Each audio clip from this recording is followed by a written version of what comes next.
हरे कृष्ण. सर्व भक्तांचे आजच्या या साप्ताहिक कार्यक्रमामध्ये स्वागत आहे. 1-2 महिन्यांपूर्वी आपण एक शृंखला सुरू केली होती, नाम अपराध कसे आपण टाळावे. मला वाटतं डिसेंबर महिन्यामध्ये किंवा जानेवारीच्या सुरुवातीला आपला पहिला भाग झाला होता, ज्यामध्ये अपराध हे आपल्या भक्तीसाठी कसे त्रासदायक ठरतात. आणि त्यामध्ये पहिला जो अपराध आहे, नाम अपराध, वैष्णव अपराध, धाम अपराध, सेवा अपराध, यावर आपण थोडीफार चर्चा केली होती.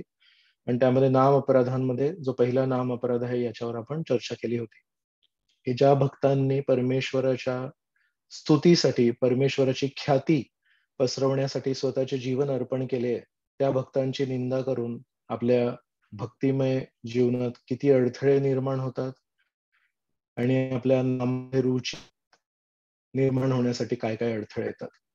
तर आज आपण दुसऱ्या अपराधावर चर्चा करणार आहोत. तर हे सर्व अपराध पद्मपुराणात दिलेले आहेत, 10 नाम अपराध. आणि दुसरा अपराध जो आहे तो संस्कृत भाषेमध्ये अशा प्रकारे दिलाय, शिवस्य श्री विष्णोर य इह गुण नामादी सकलम धिया भिन्नम पश्येत स खलु हरी नाम अहितकरम. याचं मराठी भाषांतर अशा प्रकारे आपल्याला भक्तांनी दिलंय, की शिव ब्रह्मा आदी देवतांना भगवन नामा समान किंवा त्याहून स्वतंत्र समजणे, यावर आपण आज चर्चा करणार आहोत. तर पहिला मुद्दा जो आहे तो आहे की या अपराधामध्ये शिव, ब्रह्मा आदी देवतांचा उल्लेख केलाय. आजच्या साधारण जगामध्ये, आजच्या ज्या सांस्कृतिक परिस्थितीमध्ये आपण राहतो, कोणाच्या मनात हा प्रश्न येऊ शकतो. साधारणतः शिवजींचे आपण पिंड बघतो, शंकरजींचं आपण मंदिर बघतो, ब्रह्माजींचे मंदिर आपण अजून बघितले नाहीयेत. आणि इतर देवी देवतांचे पण जर आपण मंदिर बघितले, गणेशजींचे महाराष्ट्रात आहेत, दुर्गा माता आहेत त्यांचे महाराष्ट्रात आहेत. पण तुमच्यातून कधी कोणी इंद्राचं मंदिर बघितलंय का? कोणी चंद्राचं मंदिर बघितलंय का? अग्नी, वायू, सूर्य यांचं मंदिर बघितलंय का? कदाचित आपल्या मनामध्ये असा प्रश्न येऊ शकतो की शिव आणि गणेश आणि दुर्गा यांच्याबद्दल जरी चर्चा सीमित ठेवली तरी आपल्याला त्यातून फारसं कळेल. पण नाही, या अपराधामध्ये सांगितलंय शिव, ब्रह्मा आदी देवांच्या नामाला भगवन नामा समान किंवा त्याहून स्वतंत्र समजले. आपण कधी जगन्नाथपुरीला यात्रेला जातो, तर जगन्नाथपुरीहून जवळजवळ 90 मील दूर कोणार्क म्हणून एक जागा आहे. अर्क, संस्कृत भाषेमध्ये सूर्याला अर्क म्हणतात. तर कोणार्क ही जी जागा आहे ही आपल्याला कदाचित नावाने माहिती असेल, पण तिथे सूर्यांचं मंदिर आहे, सूर्यदेवांना मंदिर आहे. तर सूर्य, चंद्र, अग्नी, वायू हे असे विविध देवी देवता आहेत. आणि आपण श्रीकृष्णांच्या लीलेमध्ये बघतो की एका प्रसंगी सर्व व्रजवासी हे इंद्रदेवांच्या पूजेसाठी एकत्र जमले होते. आणि इंद्रदेवांच्यासाठी भरपूर त्यांनी सामग्री पण गोळा केली होती. आणि मग श्रीकृष्ण आपल्या आई वडिलांना जाऊन सांगतात की इंद्रदेवांची पूजा करायची गरज नाहीये, ते त्यांचं कर्तव्य करतायत. याचा अर्थ केवळ 5000 वर्षापूर्वीपर्यंत देखील इंद्राची वेगळी पूजा व्हायची. आज आपल्या जीवनांमध्ये देवी देवतांची पूजा होत नाही. ओव्हरऑल एका दृष्टीने बघितलं तर धर्म, पूजा, विधी हे सर्व कमी होत चाललंय. आजच्या संस्कृतीमध्ये परमेश्वराला स्थान नाहीये. तर कोणी म्हटलं होतं एका ठिकाणी की साधारण आपण हिंदी सिनेमामध्ये बघतो बघा, की जेव्हा एका अपराध्याला बोलावतात आणि त्याची ग्वाही घेतात, तेव्हा त्याला विचारतात की तुम्ही गीतेवर हात ठेवा. तर एक व्यक्ती म्हणाले होते, जर आपण आपल्या शाळेच्या पाठ्यक्रमात, शालेय पुस्तकांमध्ये जर आपण भगवद्गीता शिकवायला सुरुवात केली, तर कदाचित कोर्टामध्ये त्या भगवद्गीतेला आणून त्या भगवद्गीतेवर हात ठेवून आपल्याला शपथ घेण्यासाठी जास्ती वेळ नाही पडणार.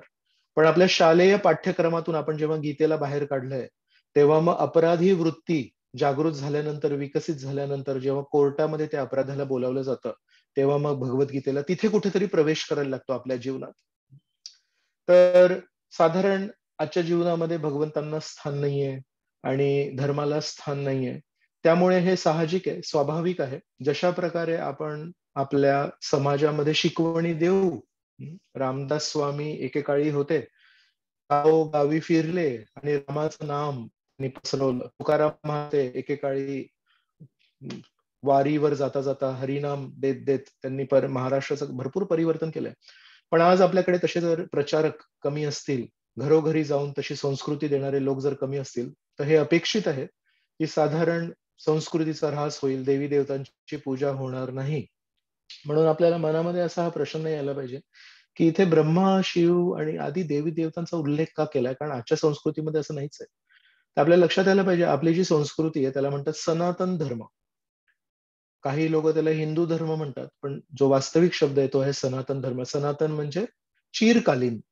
आणि म्हणून सनातन धर्मामध्ये जे काही तत्व सांगितले ते केवळ 21व्या शतकासाठी नाहीये, ते केवळ 22व्या शतकासाठी नाहीये, ते केवळ 16व्या शतकासाठी नाहीये, ते चिरकालीन तत्व आहेत. तर कदाचित आज केवळ गणेश, दुर्गा, शंकरजी यांचीच पूजा होते, पण काही वर्षांपूर्वी अनेक देवी देवतांची पूजा व्हायची. आणि पुढे जेव्हा संस्कृती बदलेल, जर कोणी प्रचारक आले, तर मग परत एकदा पुन्हा वैदिक संस्कृती आपल्या मूलभूत स्वरूपामध्ये पूर्णपणे स्थापित होऊ शकते. म्हणून श्री चैतन्य महाप्रभू रामानंद रायांशी जेव्हा बोलत होते, तेव्हा एका संभाषणामध्ये तसं येतं की ते म्हणतात की सर्वात महत्वाचं काय, तर अनेक अनेक उत्तरं देत देत जेव्हा रामानंद राय त्यांना म्हणतात की वर्णाश्रम धर्माची स्थापना, तेव्हा श्री चैतन्य महाप्रभू म्हणतात एहो बाह्य, म्हणतात हे अयोग्य नाहीये, पण म्हणतात हे उथळ आहे. बंगालीमध्ये, बंगाल भाषेमध्ये एहो बाह्य म्हणजे हे उथळ उथळ स्तरावर आहे. योग्य आहे, अयोग्य नाही म्हणाले श्री चैतन्य महाप्रभू त्याला, पण म्हणाले 21व्या शतकामध्ये मला जे काही दिसतंय गोंधळ, त्यामध्ये आपल्याला सार द्यायला लागेल, पूर्ण वैदिक संस्कृतीचा सार द्यायला लागेल. आणि म्हणून श्री चैतन्य महाप्रभूंनी आपल्याला हरिनाम दिलं. तर त्या हरिनामाच्या योग्य जपासाठी पुन्हा एकदा आपण देवी देवतांच्या पूजेशी संबंध स्थापित करतोय. तर याला म्हणतात सर्वसमावेशक संस्कृती. तर सार जर हरिनाम आहे आणि त्या सारावर जर आपण चर्चा करतोय, तर तिथे पण देवी देवतांचं स्थान काय आहे याच्यावर आपण आज चर्चा करायला बसलो. म्हणजे एखाद्या संस्कृतीचं सार जर चर्चा करायचं असेल तर आपण काही तत्वांना कधी कधी दुर्लक्ष करतो. पण आपल्याला श्री चैतन्य महाप्रभू आपले आचार्य आपल्याला शिकवत आहेत की नाही, जरी आपल्याला सार माहिती असेल, याचा अर्थ असा नाही की त्या साराला सोडून ज्या काही गोष्टी आहेत त्याला आपण दुर्लक्ष करू शकतो किंवा त्याला आपण अपमानित करू शकतो. तर योग्य शिकवण काय आहे त्याच्यावर आपण आज चर्चा करणार आहोत. तर श्री विष्णू आणि इतर देवता यांच्यामध्ये काही भेद आहे का, हे पण नियंत्रक दिसत आहेत, देवी देवता पण नियंत्रक दिसत आहेत, तर आपण त्याच्यावर काही चर्चा करूया. पहिलं आपण सूर्यदेवांबद्दल बघूया. तर सूर्यदेव आहेत, खूप खूप तेज आहे त्यांच्याकडे, अशेष तेजा. ब्रह्मसंहितामध्ये त्यांचं वर्णन केलंय, राजा समस्त सूर्यमूर्तीत अशेष तेजा. पूर्ण ब्रह्मांडामध्ये जी काही ऊर्जा आहे त्याचा मुख्य स्रोत, मागे मागे मागे पाठीमागे जर गेलो तर सर्व ऊर्जेचं स्रोत हे सूर्याकडून येतं. तर किती त्याच्यामध्ये शक्ती आहे.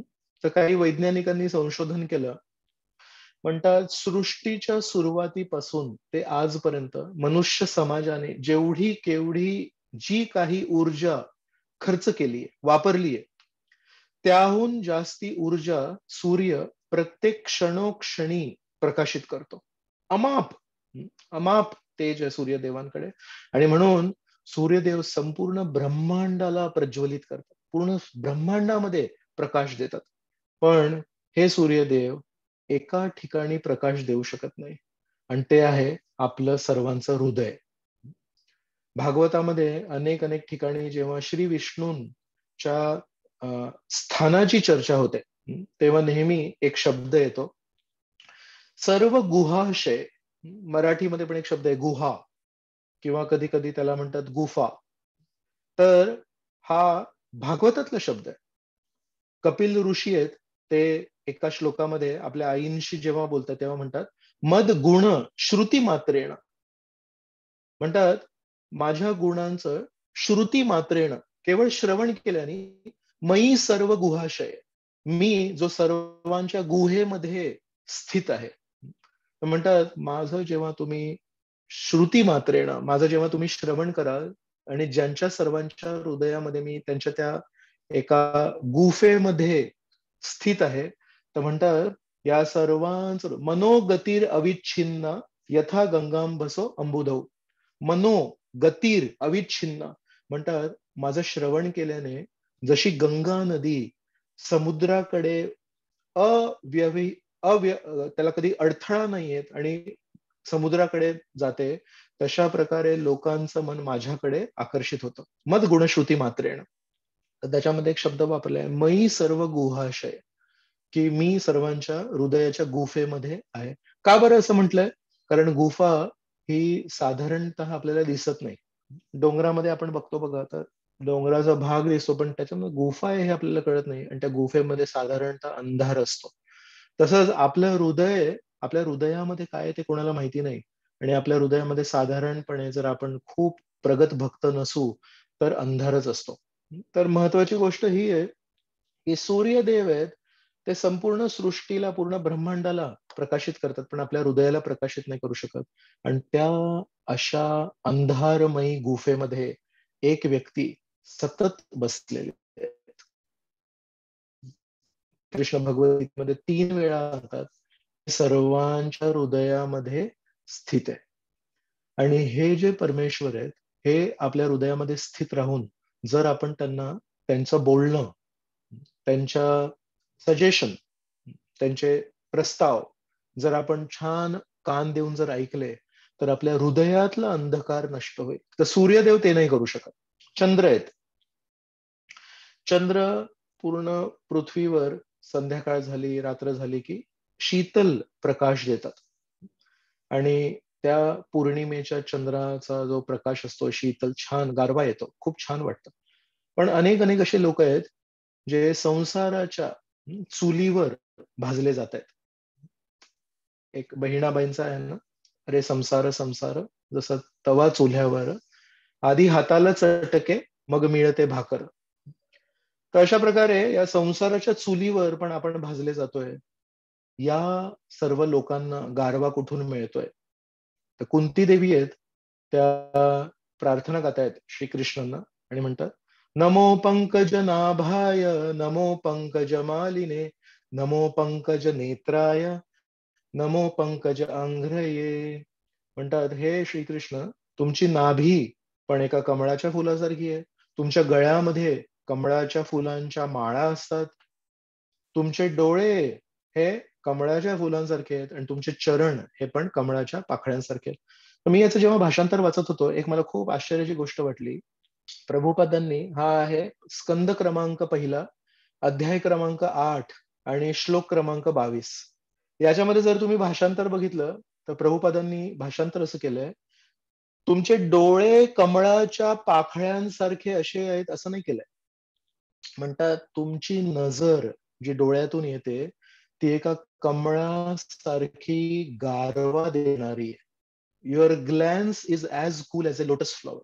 तर मला अनेक अनेक वर्ष जेव्हा मी हा श्लोक एवढ्या लक्षपूर्वक नव्हता वाचला भागवतामध्ये, तेव्हा मला वाटायचं की श्रीकृष्णांच्या डोळ्यांचा आकार हा एका कमळाच्या फुलाच्या पाकळीप्रमाणे आहे. पण प्रभुपादांनी भाषांतर दिलंय, तुमची नजर, तुमचे डोळे हे शीतलता प्रदान करतात. तर जे लोक संसाराच्या चुलीवर भाजले जात आहेत, त्यांच्यासाठी गारवा कुठून येतो? सोम किंवा चंद्र नाही देऊ शकत, ते केवळ श्री विष्णू देऊ शकतात. अग्नी आहे. अग्नी अग्नी देते आणि अग्नीचा फायदा घेऊन आपण थंडीमध्ये शेकोटी पेटवतो, आपण पाणी गरम करतो, आपण अन्न शिजवतो, आपण आयुर्वेदाचे औषधं, काढा वगैरे जर बनवायचा असेल तर अग्नी लागते. तर अशा प्रकारे अग्नीचे बरेच फायदे आहेत. पण ही अग्नी जन्मोजन्मांतरापासून आपण जे पाप साठवलेत आपल्या हृदयामध्ये त्याला जाळू नाही शकत. तर त्यासाठी श्री विष्णू लागतात. आणि म्हणून ब्रह्मजी ब्रह्मसंहिते म्हणतात, कर्माणि दहति किंतु च भक्ती भाजाम, गोविंदमादि पुरुषम तमहम भजामी. कर्माणि निर्दहती, जे भक्ती मार्गामध्ये श्रीकृष्णांची प्रामाणिकपणे सेवा करतात, म्हणतात त्यांचे पूर्व संचित कर्म जे त्यांच्या नावावर लिहिलेले आहेत, कर्माणि निर्दहती, ते दहन होतात. कशा प्रकारे दहन होतात? विचार करा, एका वाळलेल्या गवताचा एक खूप मोठा असा ढीग आहे आणि त्याला जर आपण अग्नी लावली, एका मिनिटात, अर्ध्या मिनिटामध्ये तो पूर्ण ढीग समाप्त होणार. आणि तो वाळलेल्या गवताचा ढीग निर्माण करायसाठी कदाचित 6 महिने लागले असतील आपल्याला, पण अर्ध्या मिनिटामध्ये तो नष्ट होणार. तशाच प्रकारे जे प्रामाणिकपणे भक्ती करतात, काही क्षणांमध्ये त्यांचं पूर्व संचित कर्म पूर्णपणे नष्ट होतात. तर सूर्य प्रकाश देऊ शकतात, पण एका ठिकाणी श्री विष्णू लागतात. सोम शीतलता प्रदान करू शकतात, पण एका ठिकाणी केवळ श्रीकृष्ण लागतात. अग्नी जाळू शकते, पण केवळ श्रीकृष्ण त्यांना मदत करते. एक खूप मजेची गोष्ट आहे, महाभारतामध्ये येतं की एक खांडव वन होतं आणि त्या खांडव वनामध्ये बरेच वनस्पती, बरेच झाडं झुडपं होते. आणि म्हणतात अग्निदेवांना यज्ञामध्ये नेहमी आहुती अर्पण करतात ना, तेव्हा तूप अर्पण करतात. तर एक हा जो काळ होता जेव्हा अग्निदेवांना अर्पण करण्यासाठी भरपूर भरपूर यज्ञ होत होते. आणि तेव्हा स्वाहा स्वाहा असं करता करता भरपूर यज्ञांमध्ये भरपूर तूप अग्निदेवांना कोणीतरी ब्राह्मणांनी, सर्व मनुष्य समाजाने अर्पण केलं होतं. आणि त्यामुळे त्यांना अपचन निर्माण झालं होतं. आणि जेव्हा त्यांनी हे ब्रह्माजींना विचारलं, तेव्हा ब्रह्माजींनी त्यांना सांगितलं होतं, आजही जर कोणाला पोटामध्ये मंद अग्नी असेल, जर अपचन झालं असेल, तर त्यांना काही आयुर्वेदिक औषधे देतात, जेणेकरून ती अग्नी परत एकदा प्रज्वलित होईल. तर अग्नीची अग्नी थोडी मंद झाली होती. आणि त्यामुळे ब्रह्माजींनी सांगितलं की हे खांडव वन जे आहे, यामध्ये बरेच असे वनस्पती आहेत ज्याने तुला फायदा होईल. पण जेव्हा जेव्हा अग्नी त्या वनाला जाळण्यासाठी तिथे जायचे, तेव्हा त्या वनामध्ये राहणारे काही साप होते, काही सर्प होते. आणि त्यांचे एक प्रमुख होते, त्यांचं नाव होतं तक्षक. तर हे तक्षक होते, त्यांच्यावर इंद्रदेवांचा आशीर्वाद होता. आणि जेव्हा जेव्हा अग्नी तिथे यायचे त्या खांडव वनाला स्वाहा करण्यासाठी, अग्नी जेव्हा पेटवायचे, तेव्हा इंद्र हे तक्षकाच्या बाजूने खूप वर्षा करायचे. आणि म्हणून एकदा श्रीकृष्णांनी जेव्हा अर्जुनाला विनंती केली, तेव्हा अग्नी पण तिथे आले आणि म्हणाले की मला तुम्ही मदत करू शकता का? तर अर्जुनाने काय केलं, जेव्हा त्यांनी अग्नी पेटवली आणि वर्षा सुरू झाली, तेव्हा त्यांनी बाणांची एक छत्री बनवली. आणि त्या बाणांच्या छत्रीने तर पाऊस खाली येऊच शकला नाही. आणि खाली न आल्यामुळे तो वन जळाला. आणि तेव्हा तो तक्षक जो साप आहे तो तिथून पळाला. आणि तक्षक साप त्या दिवशी जो पळालाय त्या खंडवनापासून, तेव्हापासून विचार करतोय की या कुरु वंशाप्रती माझ्या मनामध्ये एक नेहमी वैर राहील. आणि हाच मग तक्षक शाप अर्जुनाच्या नातवाला परीक्षिताला दंश करतो. हे नंतर आपल्याला भागवताची गोष्ट माहिती आहे. तर तक्षक तिथून पळून जातो. पण जेव्हा अग्नी लावतो तेव्हा तिथून मया दानव येतो. आणि मया दानव बघतो की इथे आता काही मला राहू शकत नाही. तर तेव्हा श्रीकृष्णांवर तो श्रीकृष्ण सुदर्शन चक्र पाठवतात. आणि श्रीकृष्ण त्याला मारण्याचा प्रयत्न करतात. तेव्हा तो श्रीकृष्णांच्या शरणी येतो आणि म्हणतो मला माफ करा. तेव्हा श्रीकृष्ण म्हणतात की नाही, तू अर्जुनाची शरण घेतलीस तर बरं पडेल. तर ते अर्जुनाची शरण घेतात. आणि अर्जुन म्हणतात की काही हरकत नाही. तर तेव्हा त्यांना अर्जुनाने त्यांना सुदर्शन चक्रापासून वाचवलं असतं. म्हणून ते मग अर्जुनाला म्हणतात की मला तुमची काहीतरी सेवा करायची आहे. तेव्हा मग श्रीकृष्ण म्हणतात की हे खांडव वन होतं आणि आता हे सगळं जळालंय, तर इथे तू एक छान महल बांधून दे. म्हणून इंद्रप्रस्थ, खांडवप्रस्थाचं इंद्रप्रस्थामध्ये परिवर्तन होतं. तर ही गोष्ट का सांगितली? अग्नी सगळं काही जाळतात, पण त्या अग्नीला पण स्वतः मंद अग्नी झाली होती. त्याच्या पण पोटामध्ये मंद अग्नी झाली होती. तेव्हा श्री विष्णू यांच्या शुद्ध भक्तांनी अर्जुनानी मदत केली होती. मग विचार करा की अग्नी हे कितीही श्रेष्ठ असले तरी विष्णू किती श्रेष्ठ आहेत आणि विष्णूंचे शुद्ध भक्त किती श्रेष्ठ आहेत. मग आपण विचार करू शकतो की इंद्र आहेत. इंद्र संपूर्ण पृथ्वीवर वर्षा देतात आणि त्या वर्षाने धान्य येतं आणि धान्य खाऊन आपण टिकतोय.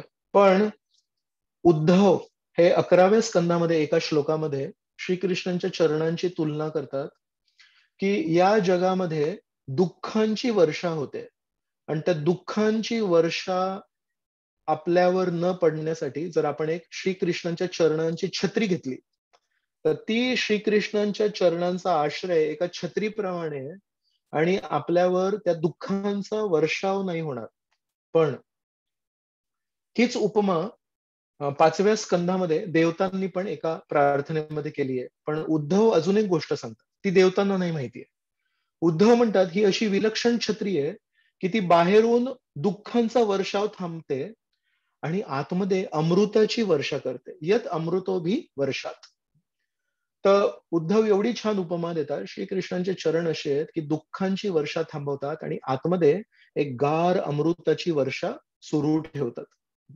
तर इंद्र हे पावसाची वर्षा करू शकतात, पण अमृताची वर्षा नाही करू शकत. पण श्रीकृष्ण हे केवळ आपल्या चरणांद्वारे अमृताची वर्षा करतात. अजून एक खूप मुख्य देवता आहेत जे आपल्याला खूप आपण त्यांना भीतो, ते यमराज. तर यमराज म्हणजे यमराजांचं नाव घेतल्यावर अनेक लोकांना भीती वाटते. कारण यम म्हणजे दंड, दंडाधिकारी. तर ब्रह्मांड स्तरावर दंडाधिकारी कोण आहेत? तर यमराज आहेत. आणि आपल्या सर्वांच्या हृदयामध्ये श्रीकृष्ण हे अंतर्यामी म्हणून आहेत. तर जर आपण आपल्या हृदयामध्ये स्थित अंतर्यामीचे आपण जर शिकवण ऐकली, तर आपल्याला जीवनाच्या शेवटी यम यांचे दर्शन करायची गरज नाहीये. तर अशा प्रकारे काही देवी देवतांची तुलना आपण श्रीकृष्णांच्या महतीशी केली. तर एवढं सगळं जर आपण ऐकलं, सूर्य काही करू शकत नाही, चंद्र काही करू शकत नाही, अग्नी काही करू शकत नाही, इंद्र काही करू शकत नाही, आणि शंकरजींबद्दल आपण चर्चा नाही, यमराज काही करू शकत नाही. शंकरजी काय करतात? शंकरजी या पूर्ण सृष्टीचा नाश करतात. ब्रह्माजी सृजन करतात आणि शंकरजी या सृष्टीचा नाश करतात. शंकरजी सृष्टीचा नाश करू शकतात, पण या सृष्टीमध्ये आपण जे आहोत आणि आपल्याला या सृष्टीचा भोग करण्याची जी इच्छा आहे त्याचा नाश नाही करू शकत. का बरं असं? कारण 8व्या अध्यायामध्ये श्रीकृष्ण म्हणतात, पुन्हा पुन्हा सृष्टी होते, त्याचं पालन होतं, त्याचा नाश होतो आणि पुन्हा पुन्हा सृष्टी होते, असं चक्र हे चालतच राहतं. याचा अर्थ आहे सृष्टी पुन्हा पुन्हा का होते? तर या सृष्टीमध्ये जेव्हा प्रलय होणार तेव्हा जे जीवात्मे आहेत त्यांच्या इच्छा पूर्ण नाही झाल्यात, आणि जेव्हा सृष्टी ही महाविष्णूंच्या शरीरामध्ये अशी खेचली जाते तेव्हा त्याच्यासोबत ते जीवात्मे पण महाविष्णूंच्या शरीरामध्ये प्रवेश करतात. आणि पुन्हा एकदा जेव्हा सृष्टी होते तेव्हा त्या त्या इच्छांप्रमाणे आपल्याला तसं तसं शरीर हे मिळत जातं. म्हणून पूर्वीचा कल्प, पूर्वीचं द्वापर युग हे का गरजेचं आहे? तर त्या काळी इच्छा पूर्ण नाही झाल्या, भोग करण्याच्या इच्छा पूर्ण नाही झाल्या. कुणातरी मनामध्ये एक इच्छा होती, नाही ही एक गोष्ट माझी भोग करायची राहिली. म्हणून श्रील प्रभुपाद म्हणाले, जेव्हा आपण या जगातून जातो, केवळ एक गुलाबजामुन खाण्याची जरी इच्छा आपल्या मनात राहिली तर पुन्हा एकदा जन्म घ्यायला लागेल. पुन्हा एकदा शाळा, कॉलेज, सगळं प्रपंच एका गुलाबजामसाठी करायला लागेल. म्हणून म्हणाले, या जीवनामध्ये लवकरात लवकर आपण सर्व भौतिक इच्छा कमीत कमी करून हळू नष्ट केल्या पाहिजेत आणि जास्तीत जास्त आध्यात्मिक इच्छा ठेवल्या पाहिजेत, जेणेकरून भौतिक इच्छा करण्यासाठी आपल्याला स्थान नाही उरणार, क्षमता नाही उरणार. नाही तर पुन्हा एकदा जन्म, पुन्हा एकदा सर्व व्याप, पुन्हा एकदा आपल्याला स्वीकारायला लागेल. तर याचा अर्थ आहे शंकरजी सृष्टी नाश करतात, पण त्या सृष्टीचा भोग करण्याची जी इच्छा आहे ती नाश नाही करू शकत. असंख्य जीवात्मे आहेत जे सृष्टीचा भोग करण्यासाठी इच्छा करतायत. ती इच्छा कशी नष्ट होते? जेव्हा आपण श्रीकृष्णांच्या गोड चेहऱ्याकडे बघतो, जेव्हा आपण श्रीकृष्णांचं गोड लीला ऐकतो, जेव्हा आपण श्रीकृष्णांची छान सेवा करतो, तेव्हा आपल्या हृदयाला जे समाधान मिळतं ते दिव्य स्तरावर समाधान आहे. ते समाधान या जगाला भोगून जे तात्पुरतं सुख निर्माण होतं त्याच्याशी तुलना नाही करू शकत. म्हणून कोणीही देवी देवता असू दे, पण ते जे देऊ शकतात आपल्याला त्याची एक सीमा आहे, आणि श्रीकृष्ण आपल्याला जे देऊ शकतात ते त्या सीमे पलीकडे आहे. चैतन्य चरितामृतामध्ये मध्य लीलेमध्ये अध्याय क्रमांक 23 आहे. त्यामध्ये श्री चैतन्य महाप्रभू सनातन गोस्वामींना आपली शिकवण सांगतात. आणि ती शिकवण देताना म्हणतात, श्रीकृष्णांकडे 50 गुण आहेत आणि ते 50 गुण सांगतात. तर ते 50 गुणांमध्ये काय काय आहेत? श्रीकृष्ण खूप क्षमाशील आहेत. श्रीकृष्ण त्यांची शरण जे घेतात त्या भक्तांप्रती खूप कृपाळू आहेत. भक्त वात्सल्य आहे श्रीकृष्णांकडे. अजून पण काही गुण आहेत. म्हणतात की श्रीकृष्ण हे महिलांना आकर्षित करतात, इत्यादी असे वेगवेगळे 50 गुण दिलेत. खूप बुद्धिमान आहेत. आणि नंतर म्हणतात हे सर्व 50 गुण अंश मात्रेमध्ये सर्व जीवात्म्यांमध्ये पण आहेत. म्हणजे अंश प्रमाणात आपण पण जे काही गुण श्रीकृष्णांचे आहेत, भक्तवात्सल्य म्हणजे आपली जो शरण घेतो त्याच्याप्रती आपण खूप कृपा करतो. श्रीकृष्ण पण करतात. पण श्रीकृष्ण दुसऱ्यांकडे दुर्लक्ष नाही करत. कधी कधी आपण तसं करू शकतो. तर म्हणून 50 गुण सांगतात. मग नंतर म्हणतात, या 50 गुणांव्यतिरिक्त 5 असे गुण आहेत जे श्रीकृष्णांकडे आहेत, पण सर्व जीवात्म्यांकडे नाही आहेत. ते केवळ शंकरजींकडे आहेत, शिवजींकडे आहेत. तर ते काय आहेत? ते म्हणतात 5 गुणांमध्ये म्हणतात ते त्यांना सर्व काही माहिती आहे. सर्व काही माहिती आहे त्यांना. सर्व काही ज्ञात आहे त्यांना. तर हा शंकरजींचा एक गुण आहे जो जीवात्म्यांमध्ये नाहीये, पण शंकरजींकडे आहे. नंतर म्हणतात चिरतरुण आहेत ते. ते नेहमी तरुण असतात. तर शंकरजी नेहमी तरुण असतात. तरुण शंकरजी कधी म्हातारे आपण बघितलं नाहीये. पण जीवात्मे साधारण आहेत, ते म्हातारे होऊ शकतात. अशा प्रकारे 5 गुण सांगतात. मग नंतर म्हणतात, याच्या पलीकडे पण नारायण आहेत, त्यांच्याकडे अजून 5 गुण आहेत. तर आतापर्यंत जेवढे गुण सांगितले ते सर्व श्रीकृष्णांमध्ये आहेत. पण म्हणतायत श्रीकृष्णांचे जेवढे काही गुण आहेत त्याच्यातून 50 गुण साधारण जीवात्म्यांकडे आहेत, 55 गुण शंकरजींकडे आहेत, त्याच्यातून 60 गुण नारायणाकडे आहेत. नारायणांचे काय काय गुण आहेत? तर म्हणतात त्यांच्या शरीरातून ब्रह्मांड निर्माण होतात. त्यांच्याकडे विलक्षण, आपल्या आकलना बाहेर विलक्षण शक्ती आहे, इनकन्सिवेबल पॉवर असं आहे. तशा प्रकारे नारायणाचे 5 गुण सांगतात. आता किती झाले? 50 जीवात्मा, 55 शंकरजी, 60 नारायण. आणि म्हणतात या 60वर 4 असे विशेष गुण आहेत जे केवळ श्रीकृष्णांकडे आहेत. त्यांच्या लीला खूपच आकर्षक आहेत. त्यांची बासुरी वाजवणं हे खूपच आकर्षक आहे. त्यांचं जे विशिष्ट उभं राहण्याची जी पद्धती आहे, ती रूप त्यांचं हे खूप विशेषच आकर्षक आहे. आणि म्हणतात रूप माधुरी, वेणू माधुरी, लीला माधुरी आणि भक्त माधुरी. त्यांचे जे भक्त आहेत त्यांच्या भक्तांसोबत ज्या लीला करतात, विशेष म्हणजे गोपिकांसोबत त्या ज्या लीला करतात त्या पण खूपच आकर्षक आहेत. अशा प्रकारे श्रीकृष्णांचे हे जे 4 विशिष्ट गुण आहेत ते नारायणाकडे पण नाही आहेत, ते शिवजींकडे पण नाही आहेत, आणि ते साधारण जीवात्म्यांकडे तर नक्कीच नाही आहेत. तर हे सांगायचं तात्पर्य काय, की श्रीकृष्ण कुठे सीमेपलीकडे आहेत, विष्णूंच्या नारायणाच्या पलीकडे आहेत. नारायणाकडे पण ते 4 गुण नाही आहेत जे श्रीकृष्णांकडे आहेत. आणि आपण तर शंकरजींच्या खाली साधारण जीवात्म्यांची चर्चा करतोय. खूप उच्च पदावर आहेत, पण तत्वानुसार ते जीवात्मे आहेत. म्हणून आपण कुठल्या प्रसंगी देवतांची तुलना श्रीकृष्णांशी करू शकतो. 2 गोष्टी आहेत. एक म्हणजे जेव्हा आपण देवतांबद्दल खूप काही ऐकलं असेल, देवतांबद्दल आपण ही गोष्ट ती गोष्ट लहानपणापासून कदाचित मासिकांमध्ये, लहानपणापासून कदाचित दिवाळी विशेषांक, गणेशोत्सव विशेषांक यामध्ये जर आपण बऱ्याच गोष्टी ऐकल्या, घरी तशी संस्कृती असेल, कदाचित आपल्या घरच्या लोकांचं काही देवतांचं मंदिर असेल, अशा एका परिस्थितीमध्ये आपलं असेल. आणि दुसरी गोष्ट त्यासाठी गरजेची आहे की श्रीकृष्णांबद्दल आपण कधीच नाही ऐकलं. आपण तुकाराम महाराजांचे अभंग कधीच नाही ऐकले. आपण श्री चैतन्य महाप्रभूंची शिकवण कधीच नाही ऐकली. आपण परमेश्वराच्या वैष्णव भक्तांना कधीच नाही भेटलो. तर जीवात्म्याचा हा एक रोग आहे की परमेश्वराला एकतर आपण आपल्या स्थानी आणतो, किंवा स्वतःला किंवा साधारण लोकांना आपण परमेश्वराच्या स्थानी नेऊन सोडतो. कोणी साधू असतील, कोणी खूप जादू वगैरे करणारे, काही विशेष शक्ती असणारे कोणी असतील लोक, त्यांना आपण म्हणतो हे भगवंत आहेत. तो साधारण जीवात्मा आहे, त्याला आपण म्हणू शकतो की यांच्याकडे विशेष कृपा आहे, यांना म्हणू शकतो की यांच्याकडे विशेष शक्ती आहे, असं म्हणू शकतो की ते काहीतरी विलक्षण आपल्याला भेटी वस्तू देऊ शकतात. पण परमेश्वर, भगवंत म्हणण्यासाठी आपण आपल्या जिभेला 1000 वेळा आवरायला पाहिजे. तर खूप सोपं आहे आपल्याला एका साधारण जीवात्म्याला भगवंतांचं स्थान देणं.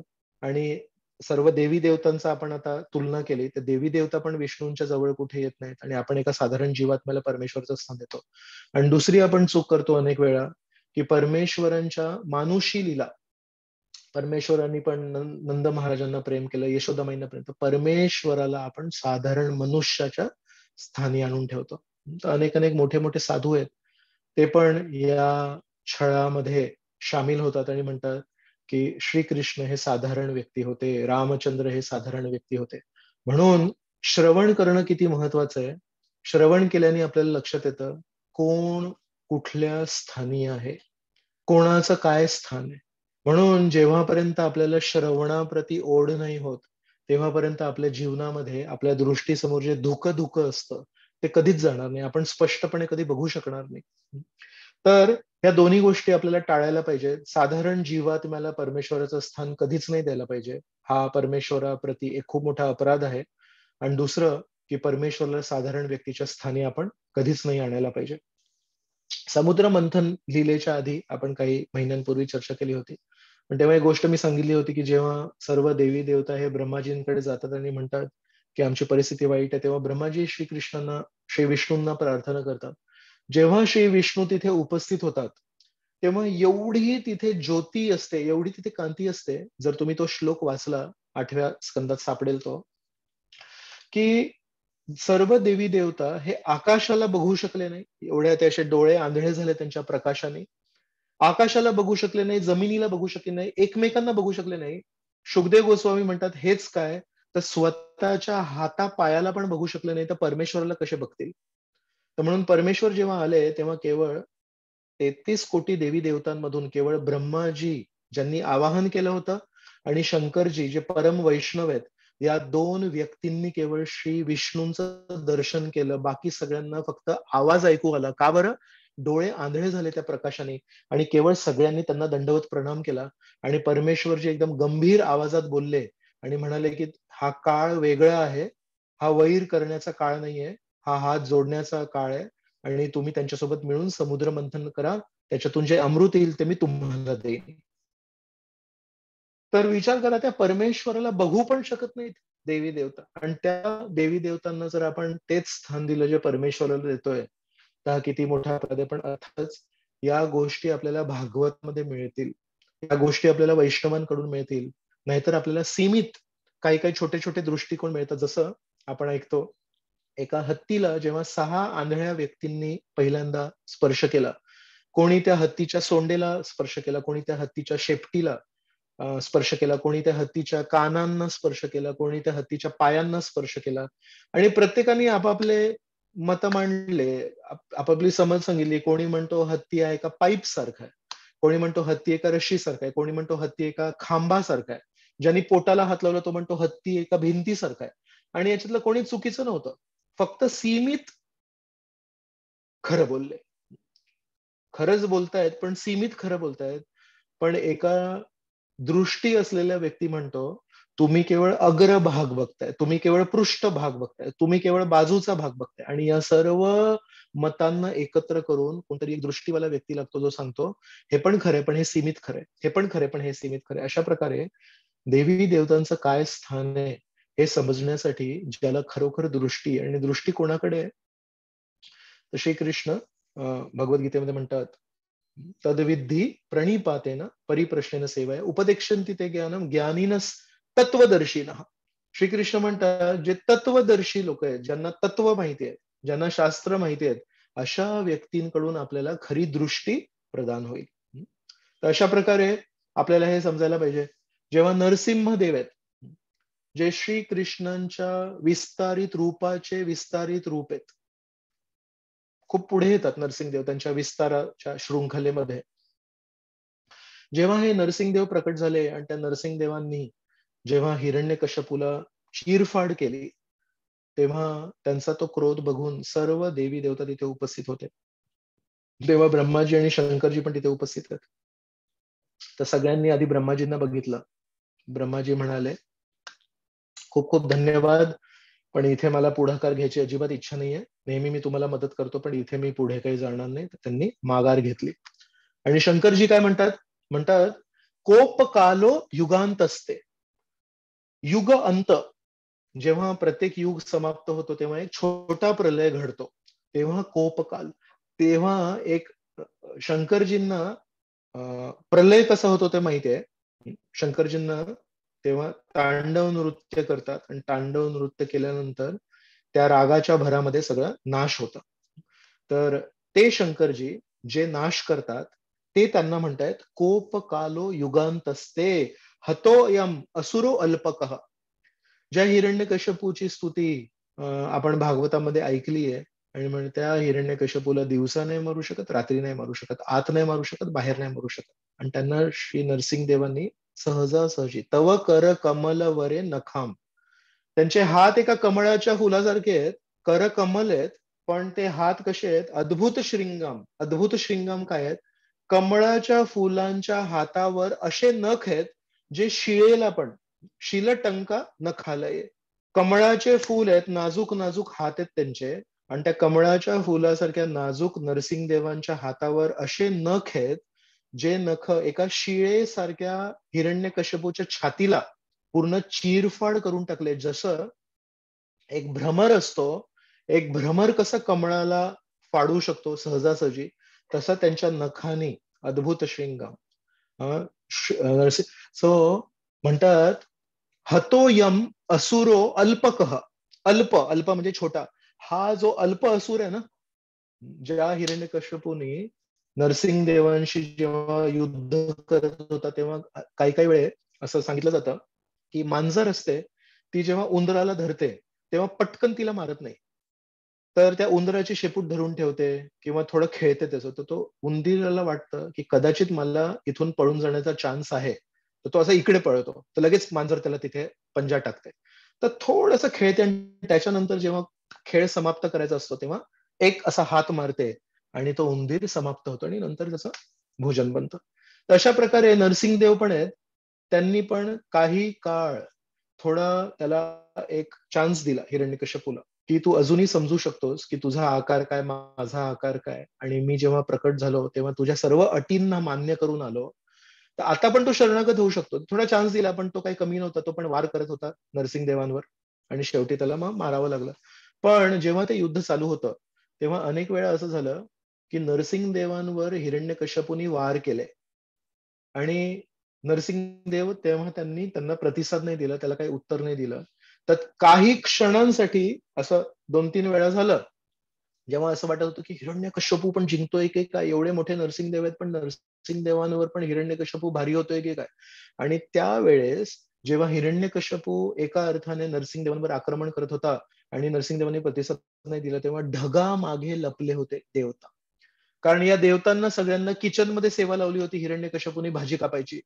तेव्हा ते सर्व देवी देवता आहे ते ढगांमागे बघून असे लपून लपून बघत होते आता काय होतंय म्हणून. त्यांना भीती वाटत होती, जर या युद्धामध्ये नरसिंहदेव नाही जिंकले, जे जे लोक हसत होते या युद्धावर त्यांना सगळ्यांची खबर होईल म्हणून, तर असे ढगा मागून हळूहळू बघत होते की काय होतं. आणि कधी कधी जेव्हा नरसिंहदेव प्रतिसाद नव्हते देत, तेव्हा मध्येच अशी भीती वाटायची देवतांना. आणि जेव्हा नरसिंहदेव जिंकायचे, जेव्हा नरसिंहदेव हिरण्यकशिपूला मारायचे, तेव्हा टाळ्या वाजवण्यासाठी देवी देवतांना भीती वाटायची. तर त्या हिरण्यकशिपूला ज्याला जिंकण्याचा चान्स बघून भीती वाटत होती, त्या नरसिंहदेवांना हे रुद्र शंकरजी ते म्हणतायत हतोयम असुरो अल्पकः. अरे या छोट्याशा असुराला तुम्ही मारलंय, पण कसं मारलं तुम्ही? तुमच्या चेहऱ्यावर राख आहे. कोप कालो युगांत असते. प्रलय काळी जो कोप असतो, जो राग असतो, तो तुमच्या चेहऱ्यावर आहे. तर मी तुम्हाला प्रणाम करतो आणि मी तुम्हाला विनंती करतो, या अल्पक असुराचा जो मुलगा आहे तो तुमचा भक्त आहे, आणि तुम्ही भक्तवत्सल आहात, त्याच्यामुळे त्या मुलाला कृपा देण्यासाठी तरी तुम्ही तुमचा राग आवरा. पण ब्रह्माजी हे नरसिंहदेवांच्या समोर नाही गेले. शंकरजी हे दुरूनच प्रार्थना करतायत.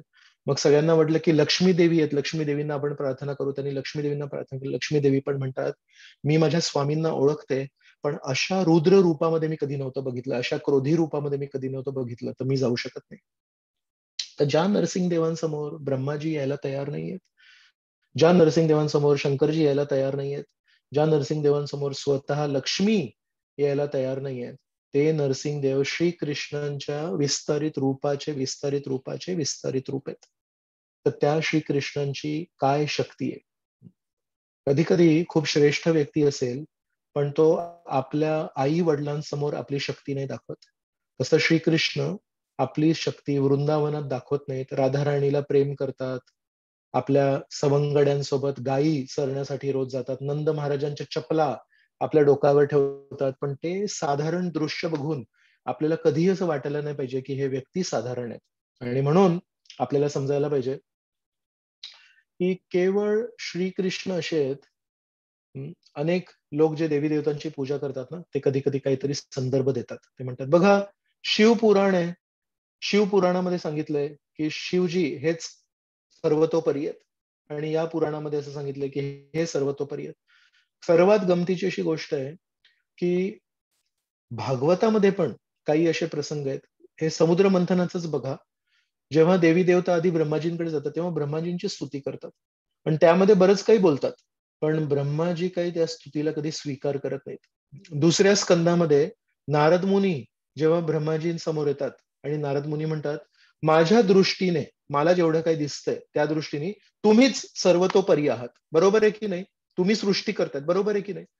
ब्रह्माजी हात जोडतात आणि नम्रपणे सांगतात, मी द्वितीय स्तराचा निर्माता आहे, मी द्वितीय स्तराचा सृष्टी करताय.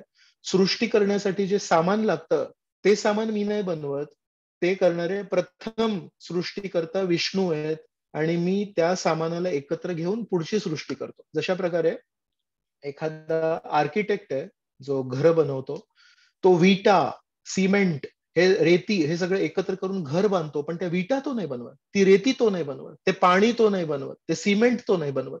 तशा प्रकारे ब्रह्माजी लगेच त्वरित नारद मुनींना हात जोडून प्रामाणिकपणे सांगतात, मी द्वितीय सृष्टी करताय, प्राथमिक सृष्टी करताय हे श्री विष्णू आहेत. कारण माझा जन्म पण कसा झाला, मला सृष्टी करण्यासाठी माझं अस्तित्व तर पाहिजे, आणि माझं अस्तित्व कुठे? एका ब्रह्म कमळावर आहे, आणि ते कमळाचं फूल विष्णूंच्या नाभीतून उत्पन्न होतं. मग जर पहिला सृष्टी करताय तर माझी सृष्टी कोणी केली? परमेश्वराने केली. तर अनेक अनेक पुराणांमध्ये कदाचित असं लिहिलं असेल की शंकरजी हे सर्वतोपरी आहेत, ब्रह्माजी हे सर्वतोपरी आहेत, इतर देवी देवता पण सर्वतोपरी आहेत. पण जर तुम्ही ते पुराण वाचले, सगळ्यात आश्चर्याची गोष्ट अशी आहे की त्या पुराणामध्ये ते व्यक्ती स्वतः कधी म्हणत नाहीत की आम्ही तो सर्वतोपरी. हा, त्यांचे भक्त आहेत. तर हे तर साधारण व्यक्तीला पण, कुठल्या फॅक्टरीचे कोणी मालक असतील, आजारपणामध्ये जर आपल्या एका वर्करला जर पैसे दिले, तर तो साधारण व्यक्ती एवढा भारावून जातो, तो आपल्या साहेबांना म्हणतो, साहेब तुम्ही भगवंत आहात. एखाद्याला कुठला खूप आजार झाला असेल आणि तो आजार जर बरा होत नसेल आणि एका डॉक्टरांनी जर तो आजार बरा केला, तर तो जो व्यक्ती असतो, रोगी असतो, तो डॉक्टरना म्हणतो तुम्ही भगवंत आहात. ते त्याचा मोठेपणा आहे की त्याला त्या डॉक्टरमध्ये काहीतरी मोठं दिसतंय, त्याला त्या दानशूर व्यक्तीमध्ये काहीतरी मोठं दिसतंय. पण त्या दानशूर व्यक्तीने कधी हे स्वीकारायला नाही पाहिजे की मी भगवंत आहे.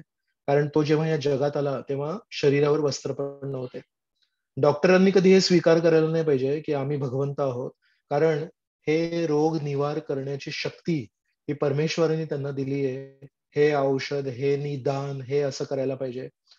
सो सांगायची गोष्ट आहे की जरी अनेक लोक देवी देवतांना सर्वतोपरी मानतात, पण ते देवी देवता कधी स्वतःला सर्वतोपरी मानत नाहीत. आणि हे सर्व देवी देवता कधीही हे म्हणत नाहीत की आम्ही तो सर्वतोपरी आहोत. फक्त त्यांचे जे भक्त आहेत ते नेहमी म्हणतात, आणि तो त्यांचा एक भावना आहे त्यांची. पण केवळ श्रीकृष्ण आहेत जे भगवद्गीतेमध्ये आपल्या छातीवर हात ठेवून म्हणतात, अहम सर्वस्य प्रभवो मत्तः सर्वं प्रवर्तते. म्हणतात माझ्यातून सर्व भौतिक आणि आध्यात्मिक जग देखील निर्माण होतात. तर कोणी म्हणेल माझ्यातून ग्रह निर्माण होतात, कोणी म्हणेल माझ्यातून ही फॅक्टरी निर्माण होते, पण कोणी म्हणू शकतं की माझ्यातून आध्यात्मिक जग निर्माण होतात. केवळ नंद नंदन, यशोदा नंदन कृष्ण हे केवळ असं म्हणू शकतात की माझ्यातून अहम सर्वस्य प्रभव, माझ्यातून सर्व आध्यात्मिक जगत देखील प्रभव होतात. तर हे आपल्याला समजायला पाहिजे की देवी देवतांच्या स्थानामध्ये आणि श्रीकृष्णांच्या आणि विष्णूंच्या स्थानामध्ये खूप अंतर.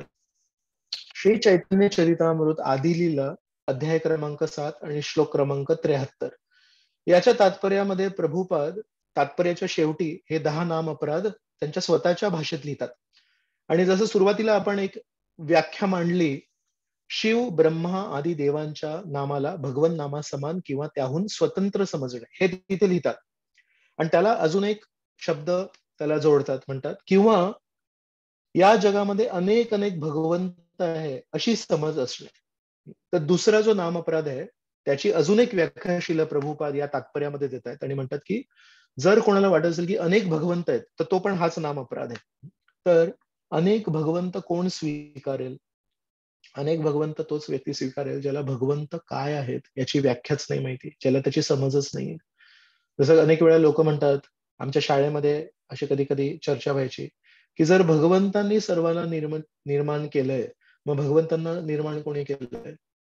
हा प्रश्न विचारणाऱ्या व्यक्तीला आपल्याला समजायला पाहिजे की भगवंतांची व्याख्या समजली नाहीये. तो पटकन बोलून गेला की भगवंत ते व्यक्ती आहे ज्यांच्यातून सर्व काही निर्माण झालंय, पण मग त्यांना कोणी निर्माण केलं? हा प्रश्न विचारणाऱ्याला त्याचं पहिलं वाक्य जे ज्यांच्यातून सर्व काही निर्माण झालं ती किती मोठी गोष्ट आहे. आपण काय गोष्ट निर्माण करू शकतो स्वशक्तीने? विचार करा, आपण जी काही निर्मिती करतोय आपल्या फॅक्टरीमध्ये त्यासाठी आपण प्रकृतीवर अवलंबून आहे. आपण जर कार बनवतोय तर पत्रा आपल्याला प्रकृती देते. आपण जर काच बनवतोय तर रेती आपल्याला प्रकृती देते. तुम्ही कुठलेही प्रोडक्ट घ्या, आपण जे काही आपल्या फॅक्टरीमध्ये बनवतोय, तुम्ही तुमच्या फॅक्टरीमध्ये जे काही बनवताय, तुम्ही स्वतः विचार करा, जर प्रकृतीने तुम्हाला मदत नाही केली, प्रकृती म्हणजे बाजूबाजूच्या जगाने जर तुम्हाला मदत नाही केली तर तुम्ही काय निर्माण करू शकता? म्हणून एका अर्थाने आपण निर्माण काहीच नाही करत आहे, आपण केवळ परिवर्तन करतोय. आपल्या सर्व फॅक्टरीजमध्ये प्रोडक्शन नाही होत आहे, आपल्या सर्व फॅक्टरीजमध्ये केवळ ट्रान्सफॉर्मेशन होत आहे. आपण केवळ परिवर्तन करू शकतो. निर्मिती ही केवळ परमेश्वर करू शकतात. एका धान्यातून 100 धान्ये परिवर्तित नाही होत आहेत. एका बीजातून एक झाड आणि त्या झाडातून 1000 फळं आणि प्रत्येक फळामध्ये एक बियाणं आणि त्या बियाणामधून परत एकदा झाड येऊ शकतं. याला म्हणतात निर्मिती. आणि ही निर्मिती केवळ परमेश्वर करतायत. म्हणून ज्याला हे लक्षात येईल की आपण प्रोडक्शन म्हणतो, आपण निर्मिती म्हणतो, हे निर्माते आहेत असं म्हणतो. आपण केवळ आपल्या कल्पना निर्माण करू शकतो. आपण आपले केवळ भ्रम निर्माण करू शकतो. आपण वस्तूंची निर्मिती नाही करू शकत. आजही केवळ निर्माते हे परमेश्वरच आहेत. मग ज्याला हे कळेल की परमेश्वरामध्ये अशी शक्ती आहे, मग आपल्याला लक्षात येईल की त्या परमेश्वरावर आपण आपल्या भौतिक दृष्टी लावू शकत नाही. आपण त्याला भौतिक समजुती अनुसार समजू शकत नाही की जर प्रत्येकाची सृष्टी असते तर मग परमेश्वराची सृष्टी कशी झाली. पण हे परमेश्वर कोण आहे जे पूर्ण जगाला सृष्टी करते. तर म्हणून त्यांच्यासाठी आपल्याला दुसरे नियम लावायला लागणार. तर म्हणून जे लोक परमेश्वराला नीट समजू शकत नाही तेच केवळ परमेश्वराला वेगवेगळ्या प्रश्नांमध्ये फसवतात आणि त्यांना कळत नाही की परमेश्वर नक्की काय आहेत. पण ज्याला लक्षात येतं की परमेश्वर कोण आहेत ते कधी परमेश्वर आणि देवी देवतांना एका स्तरावर आणत नाही. आणि म्हणून आजच्या जगामध्ये जेव्हा या सर्व ज्ञानाचा अभाव आहे, नित्य श्रवण आपण करत नाहीये, म्हणून आपल्याला पण वाटतं की अहो हिंदू धर्मामध्ये ना 33 कोटी भगवंत आहेत, 33 कोटी देवता आहेत. आणि मग इतर धर्मातले काही लोक आहेत ते म्हणतात तुमच्याकडे किती गोंधळ आहे हा. किती भगवंतांना, सोमवारी याची पूजा, मंगळवारी त्याची पूजा, बुधवारी याची पूजा, गुरुवारी या महाराजांची पूजा, शुक्रवार, शनिवार, रविवार, हे सगळं करता करता आमच्याकडे बघा कसं सोपं आहे. आणि म्हणून ज्यांना ज्ञान नसतं, ज्यांना योग्य माहिती नाहीये, त्यांना कधी कधी वाटतं की हो हा गोंधळच आहे एका अर्थाने. पण गोंधळ अजिबात नाहीये. झाडांवर फांद्या भरपूर असतात, पानं भरपूर असतात, फुलं भरपूर असतात, फळं भरपूर असतात, पण मूळ हे खाली असतं. आणि जेव्हा मुळाला आपण पाणी देतो तेव्हा पूर्ण सृष्टीला, पूर्ण झाडाला पाणी देतोय. म्हणून परमेश्वर अनेक अनेक वेळा भगवद्गीतेमध्ये म्हणतात की जे ये अपि अन्य देवता भक्ता यजन्ते, जे लोक अन्य देवता बाकी देवतांची पूजा करतात ते अपि मामेव यजंती अविधीपूर्वकम. 7व्या अध्यायामध्ये श्रीकृष्ण म्हणतात जे लोक देवी देवतांची पूजा करतायत ते ऍक्च्युली माझीच पूजा करतायत, पण म्हणतात अविधीपूर्वकम. ते विधी बरोबर नाही करत आहेत. ते झाडांना पाणी देत आहेत, पण कसं देत आहेत? ते पानांना पाणी देत आहेत आणि ते पानांना दिलेलं पाणी शेवटी गळून जमिनीत पडतं आणि जमिनीत पडल्यावर ते मग मुळांना जातं. पण हे किती गोल फिरून आहे. आणि ज्या व्यक्तीला झाडाला पाणी देण्यासाठी फांद्यांना आणि पानांना पाणी देतोय याला समजायला पाहिजे याला ज्ञान नाही. जो ज्ञानी व्यक्ती आहे तो मुळांना पाणी देतो. तर म्हणून आपण या सगळ्या भ्रमांमध्ये नाही फसायला पाहिजे. तर श्रीकृष्ण भगवद्गीतेमध्ये 10व्या अध्यायाची सुरुवात कशी करतात ते म्हणतात नमे विदु सूरगण प्रभवम न महर्षय अहम आदिर्हि देवानां महर्षीणांच सर्वशः. म्हणतात मोठे मोठे महर्षी आहेत, मोठे मोठे साधू आहेत आणि मोठे मोठे देवी देवता आहेत, पण मी त्यांच्या आधी आहे, कारण मी त्यांना सर्वांना जन्म दिलाय. अहम आदिर्हि देवानाम, सर्व देवतांच्या पूर्वी मी आहे. महर्षीणामच्या सर्वश, आणि सर्व महर्षींच्या आधी पण मी आहे. मग मला एक सांगा, हे देवी देवता आणि महर्षी कितीही विद्वान असले, कितीही श्रेष्ठ असले, तर ते भगवंतांना कसे ओळखू शकतात? तर मी चौथा स्कंद वाचत होतो, आणि चौथ्या स्कंधामध्ये एक भाग मी वाचत होतो. हा आहे की जेव्हा नारद मुनी हे प्राचीन बर्हिषशी बोलतायत, आणि तो जर भाग मी तुमच्या समोर स्क्रीनवर आणतो, एक मिनिट.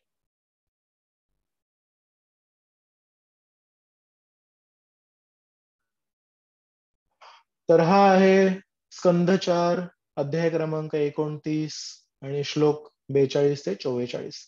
प्रजापती पती साक्षात भगवान गिरीशो मनु, दक्षादय प्रजाक्षिका सादय, मरीचित्र्यंगिरसौ पुलत्स्य पुलः क्रतुः, भृगुर्वसिष्ठ इत्येते मदन्ता ब्रह्मवादिनः, अद्यापि वाचस्पतयस्तपो विद्या समाधिभिः, पश्यन्तोऽपि न पश्यन्ति पश्यन्तं परमेश्वरम. याचं भाषांतर.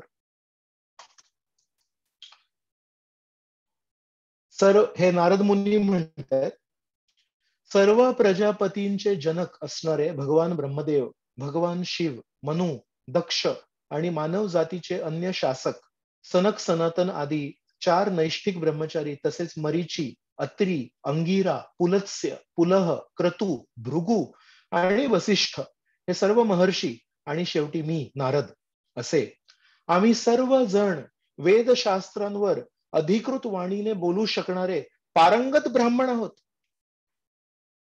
आम्ही अतिशय सामर्थ्यशाली आहोत, कारण तपस्या, ध्यान आणि विद्या यांमध्ये आम्ही नैपुण्य प्राप्त केलेले आहे.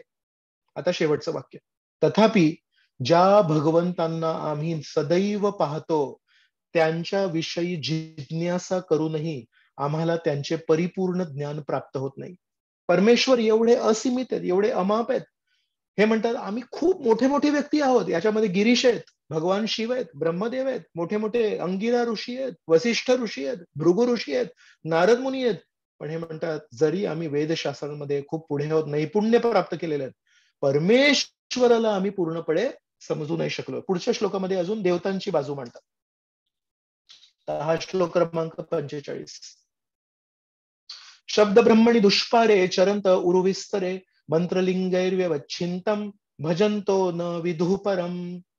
अमर्याद वैदिक ज्ञानाचे अनुशीलन करणे आणि वेद मंत्रांनी विविध देवतांची उपासना करणे, या गोष्टीही मनुष्याला परम शक्तिशाली भगवंतांचे स्वरूप जाणून घेण्यात सहाय्य करू शकत नाही.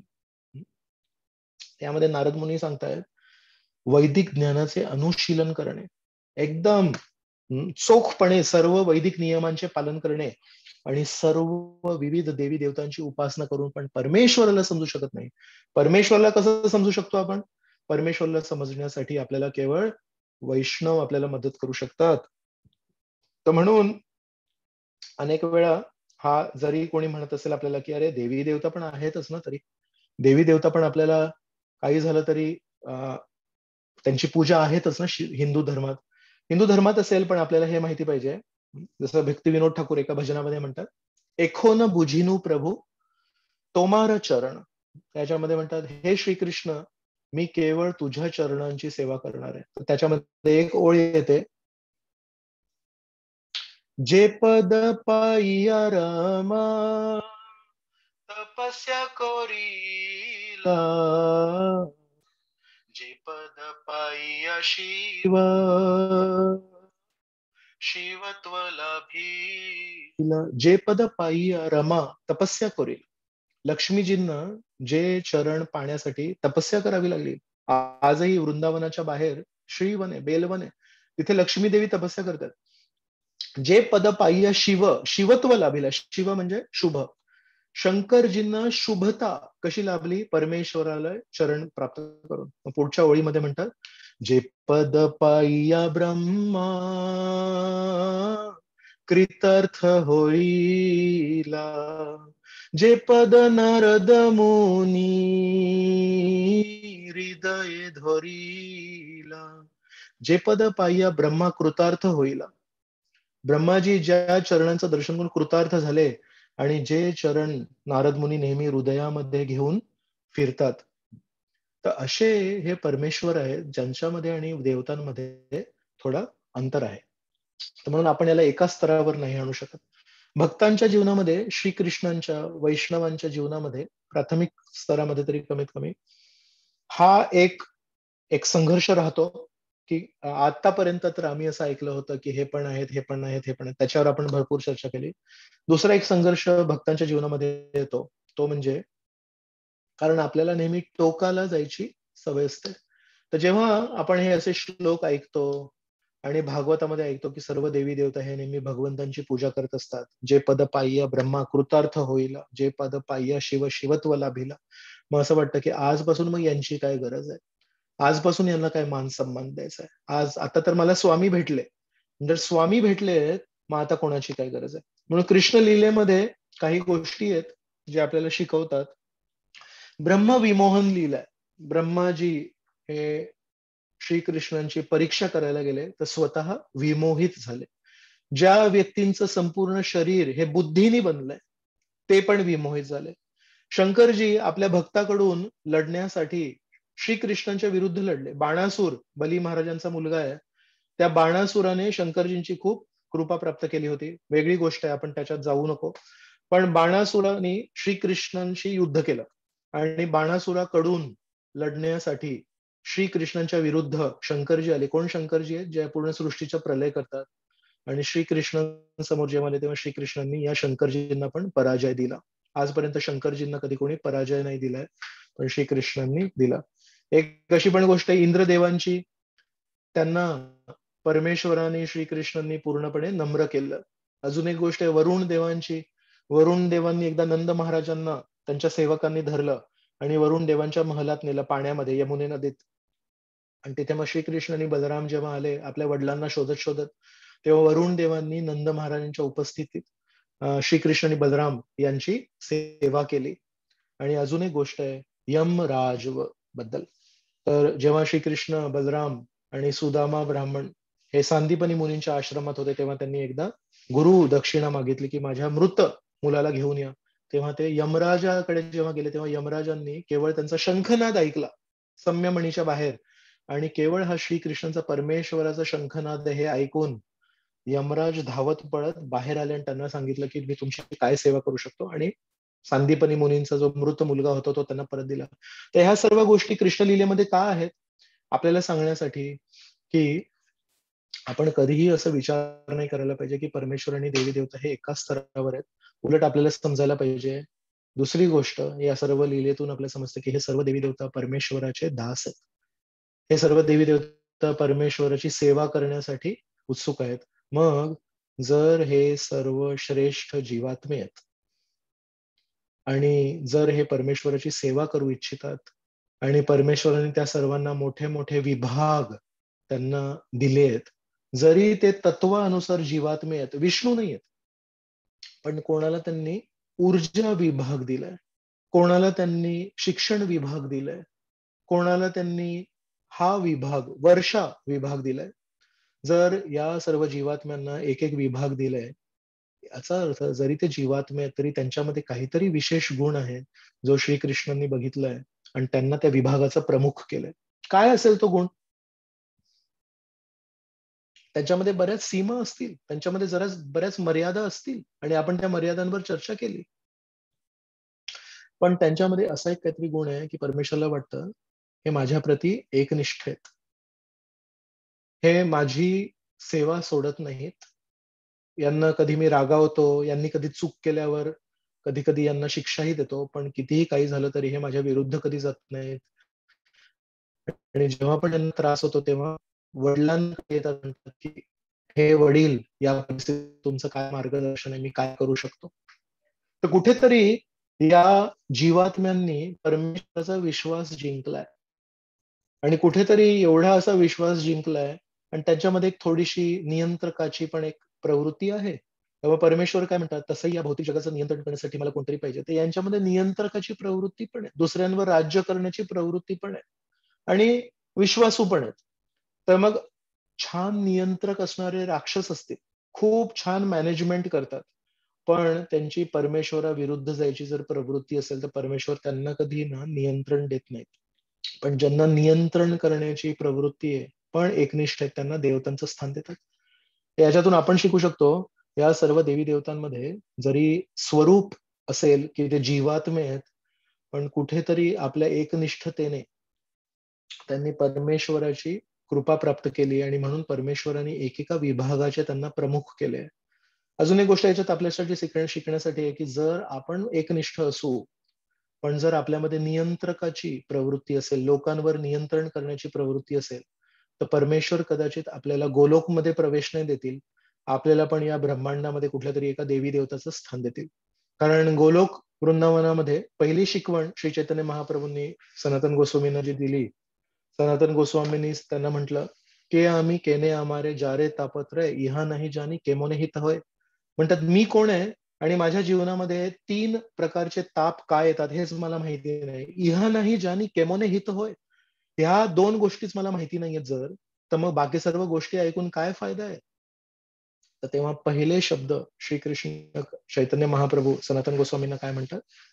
बाकी बरीच शिकवण दिली आहे त्यांनी, पण पहिले शब्द म्हणाले, जीवेर स्वरूप होय कृष्णेर नित्यदास, जीव तटस्थ शक्ती भेदाभेद प्रकाश. श्री चैतन्य महाप्रभू सनातन गोस्वामींना म्हणतात, पहिली गोष्ट जी या सर्व तत्वज्ञानाचा पाया म्हणून मी तुला आधी सांगतोय, ते म्हणजे की आपण परमेश्वराच्या दासांच्या दासांचे दास आहोत म्हणून.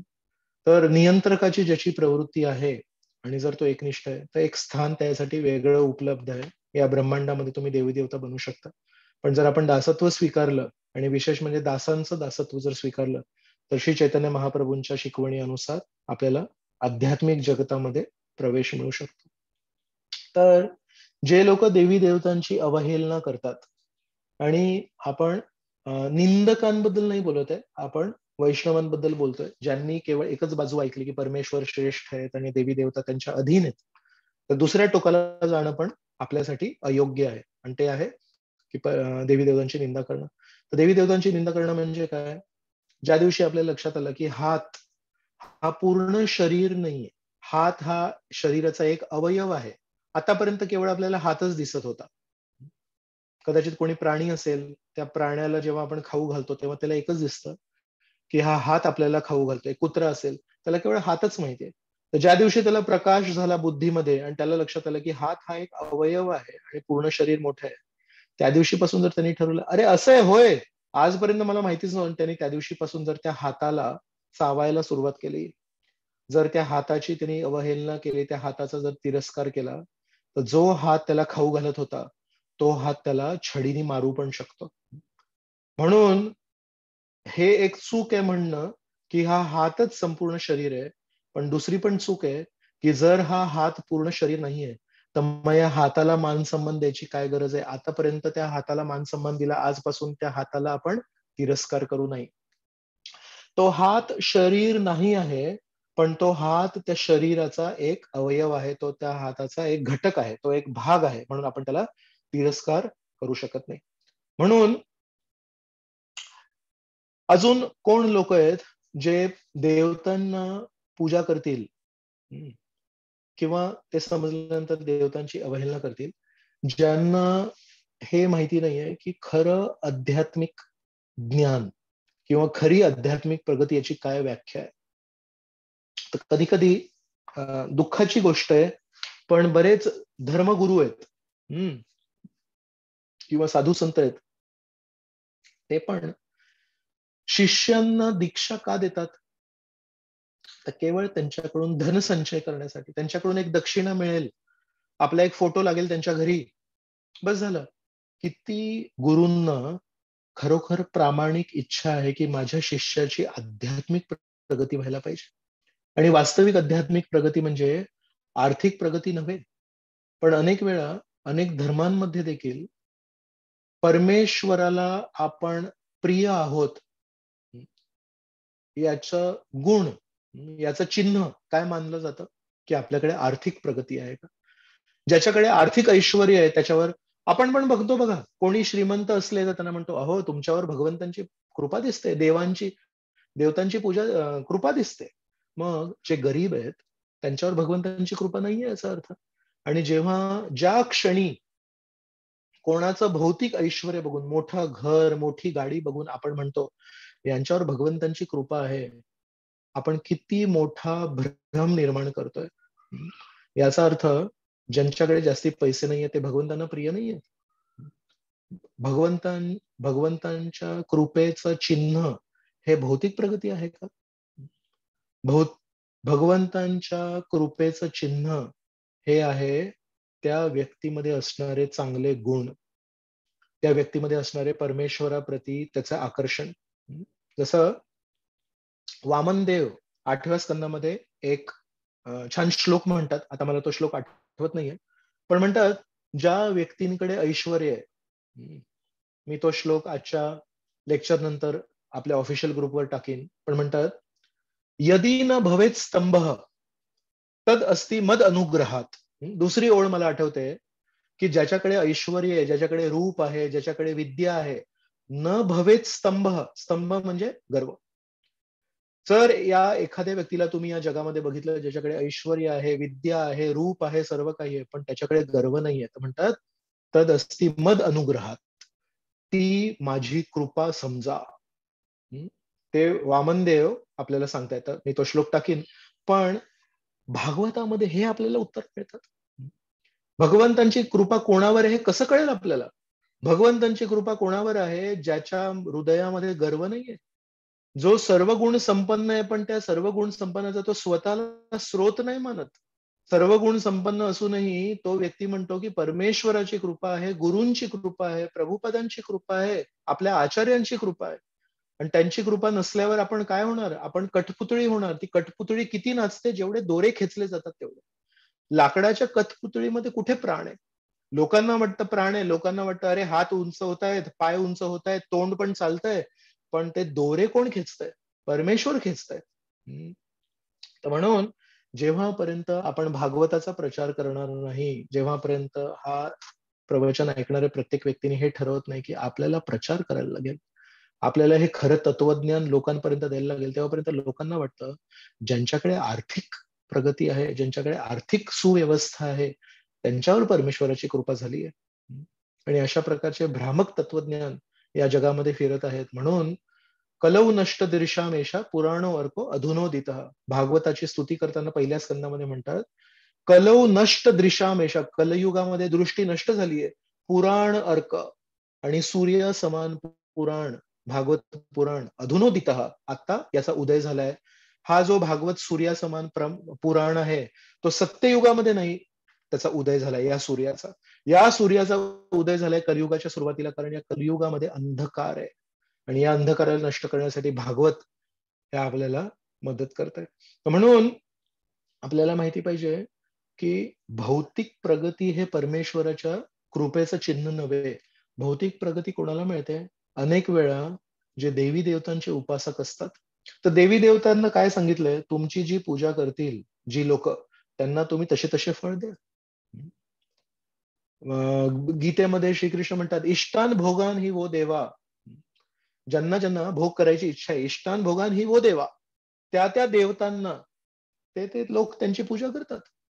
आणि अशा प्रकारचं ते एक चक्र परमेश्वराने निर्माण केलंय की सर्वच जण हे वास्तविक परिस्थितीला येण्यासाठी तयार नाहीयेत. तर ज्यांना या जगाचा आनंद घ्यायचा त्यांना सांगितलं तुम्ही देवी देवतांची पूजा करा, आणि परमेश्वराने ते आपल्या सेवकांना सांगितलं हे जे जे पूजा करतील तसं तसं त्यांना देत जायचं, जास्त विचारायचं नाही, त्यांची इच्छा नाही बघायची, त्यांची चेतना नाही बघायची. त्यांनी जे मागितलंय त्यांनी ती विधी केली का? पूर्ण केली ना, मग देऊन टाकायचं. एवढे उपवास केले का? केले, मग त्यांना ते देऊन टाकायचं. सो देवी देवता चेतना बघत नाहीत किंवा देवी देवता चेतना बदलतही नाहीत. देवी देवतांना सांगितलंय तुम्हाला अमुक अमुक पूजा केली तर अमुक अमुक त्यांना फळं द्यायची. पण परमेश्वरासमोर जेव्हा आपण असं करतो तेव्हा परमेश्वर म्हणतात नाही, तुझी चेतना बरोबर नाहीये. तुला हे दिलं तर तू माझ्यापासून दूर जाशील, तुला जर पैसे दिले तर तू माझ्यापासून दूर जाशील. म्हणून आपण परमेश्वरला कधी भौतिक गोष्टी नाही मागत, आपण परमेश्वरला मागतो तुमच्या प्रती आकर्षण द्या. तुमच्या प्रती सेवा द्या. आणि ती सेवा होण्यासाठी परमेश्वर जर बघतील की याची सेवा का नाही होते, आर्थिक प्रगती नाहीये म्हणून सेवा होत नाही, तेव्हा परमेश्वर आपल्याला स्थायी आर्थिक प्रगती देतात, शाश्वत आर्थिक प्रगती देतात. देवता कारण स्वतः अशाश्वत आहेत, तेव्हा आपल्याला कुठली शाश्वत आर्थिक असू दे, आरोग्याची असू दे, अजून सामाजिक असू दे, आपल्याला शाश्वत प्रगती देऊ शकत नाहीत. कारण त्यांचे जे आशीर्वाद आहेत ते तात्पुरते आहेत. पण परमेश्वराकडून आपल्याला जेव्हा विद्या मिळते ती शाश्वत मिळते. परमेश्वराकडून जेव्हा आपल्याला पैसे मिळतात ते शाश्वत मिळतात. पण परमेश्वराकडून हे सगळं प्राप्त करण्यासाठी आपली चेतना ही शुद्ध पाहिजे. आणि ती चेतना काय आहे? शुद्ध. शुद्ध चेतनेचं एकच स्तर आहे की मी माझ्यामध्ये जे काही आहे त्याचा स्रोत मी स्वतःला समजत नाही. माझ्यामध्ये जे काही आहे ते परमेश्वराची भेट आहे, ती परमेश्वराची कृपा आहे. ही चेतना ज्याच्यामध्ये आहे त्याची शुद्ध चेतना आहे, ज्याला न भवेत स्तंभ. म्हणून आपल्याला हे माहिती पाहिजे की देवी देवता हे परमेश्वराचे सेवक आहेत. आणि आपल्याला हेही माहिती पाहिजे की त्या देवी देवतांनी परमेश्वराचा जर कुठेतरी विश्वास जिंकलाय आणि म्हणून परमेश्वराने त्यांना एक स्थान दिले, तर आपण त्यांची अवहेलना करून चालणार नाही. त्यांना मान सन्मान दिला पाहिजे. अर्थातच प्रत्येकालाच मान सन्मान देतो वैष्णव. वैष्णव हा मायावादी संन्यासींना पण मान देतो. मायावादी संन्यासींचं तत्वज्ञान आपण ऐकत नाही. मायावादी संन्यासींच्या प्रवचनामध्ये आपण जाऊन बसणार नाही. पण रस्त्यावरून जर मायावादी संन्यासी येत असतील तर त्यांच्या त्या वैराग्याला मान देऊन आपण मायावादी संन्यासींना पण प्रणाम केला पाहिजे. तर जर वैष्णव मायावादी संन्यासींना प्रणाम करायला तयार आहे, तर जे देवी देवता वैष्णव आहेत पण त्यांच्यामध्ये नियंत्रकाची प्रवृत्ती आहे, पण परमेश्वराचा विश्वास जिंकलाय, त्यांना आपण मान सन्मान करायला तयार नाहीये. आपण त्यांची अवहेलना करणार. असं जर आपण केलं तर आपण कनिष्ठ स्तराचे भक्त आहोत. आपण अजून अमुक अमुक रूपामध्येच भगवंतांना बघतोय. श्रीकृष्णांची बासुरी घेऊन जी मूर्ती आहे त्याच्यामध्येच आपण परमेश्वरला बघतो. त्यांच्या सेवकांच्या हृदयामध्ये आपल्याला भगवंत दिसत नाहीयेत. शंकरजी जेव्हा बसलेत आणि अशी ताठ मान करून हातामध्ये रुद्राक्षाची माळा घेऊन जेव्हा परमेश्वराचं नामस्मरण करतायत, त्यांच्या शंकरजींच्या नामस्मरणामध्ये आपल्याला नामस्मरण नाही दिसत आहे. ब्रह्माजी जेव्हा नारद मुनींना सांगतायत की मी द्वितीय स्तराचा सृष्टी करताय, त्यांच्या हृदयामध्ये आपल्याला परमेश्वर नाही दिसत आहे. म्हणून देवी देवतांना परमेश्वराच्या स्थानावर आणणं हे चुकीचं आहे, पण देवी देवतांची अवहेलना करणं हेही चुकीचं आहे. आणि हा एक खूप मोठा फरक आहे वैष्णवांमध्ये आणि देवी देवतांच्या उपासकांमध्ये. भक्ती आणि उपासना हे दोन वेगवेगळे शब्द आहेत. देवी देवतांची भक्ती नाही होत, देवी देवतांची उपासना होते आणि हरीची भक्ती होते. तर एक छोटीशी गोष्ट मी सांगतो, त्याच्याने आपल्याला फरक कळेल. रामानुजाचार्य हे खूप मोठे आचार्य आहेत. दक्षिण भारतामध्ये वैष्णव धर्माचा त्यांनी प्रचार केला. एक असा काळ आला जेव्हा शेजारी जे राज्य होतं त्याचे राजा झाले कोलतुंगा. आणि हे कोलतुंगा नावाचे राजा होते, हे शैव होते, शंकरजींचे उपासक होते. आणि त्यांना नेहमी हे सिद्ध करायचं होतं की शंकरजींपेक्षा श्रेष्ठ कोणी नाही. त्यांना जेव्हा लक्षात आलं की माझ्या या कार्यासाठी अडथळा निर्माण होणार आहेत रामानुजा, तेव्हा त्यांनी त्यांच्या काही सैनिकांना पाठवलं रामानुजाला आपल्या महलामध्ये, आपल्या सभेमध्ये बोलवण्यासाठी. का बरं? तर त्यांच्या स्वतःच्या पंडितांमध्ये आणि रामानुजाचार्यामध्ये त्यांना वादविवादाची स्पर्धा करायची होती. जर चुकून रामानुज जिंकले, कारण श्रेष्ठ प्रचारक आहेत, त्यांना सर्व काही माहिती आहे, तर तिथेच काहीतरी छळ करून त्यांना बंदिस्त करून त्यांना मारून टाकणार होते रामानुजांना. आणि जर त्या वादविवाद स्पर्धेमध्ये जर ते हरले चुकून माकून, तर सगळ्यांसमोर रामानुजाचं तत्वज्ञान हरलं. मग ते सगळ्यांसमोर म्हणणार होते की बघा, हे जे विष्णूची प्रचार करणारे जे भक्त आहेत ते माझ्या पंडितांसमोर हरले, मग आजपासून विष्णूंची पूजा नाही होणार, विष्णूंची. दोन्हीकडून फसवणार होते. तर जेव्हा हे सैनिक आले रामानुजाचार्यांना भेटण्यासाठी श्रीरंगम मध्ये, तेव्हा त्यांचे गुरु होते महापूर्ण. आणि महापूर्ण ऍक्च्युली यमुनाचार्य यांचे शिष्य होते, परम गुरूंचे शिष्य होते, म्हणजे यांच्या गुरूंच्या स्थानावर होते. आणि रामानुजाचार्यांचे स्वतःचे एक शिष्य होते, त्यांचं नाव होतं कुरेश. तर कुरेश हे एका प्रांताचे राजे होते, छोटे राजे होते. तर त्यांनी सांगितलं की हा जो राजा आहे हा खूप क्रूर राजा आहे, याच्या शब्दांवर आपण विश्वास नाही ठेवायला पाहिजे आणि आपण नाही जायला पाहिजे.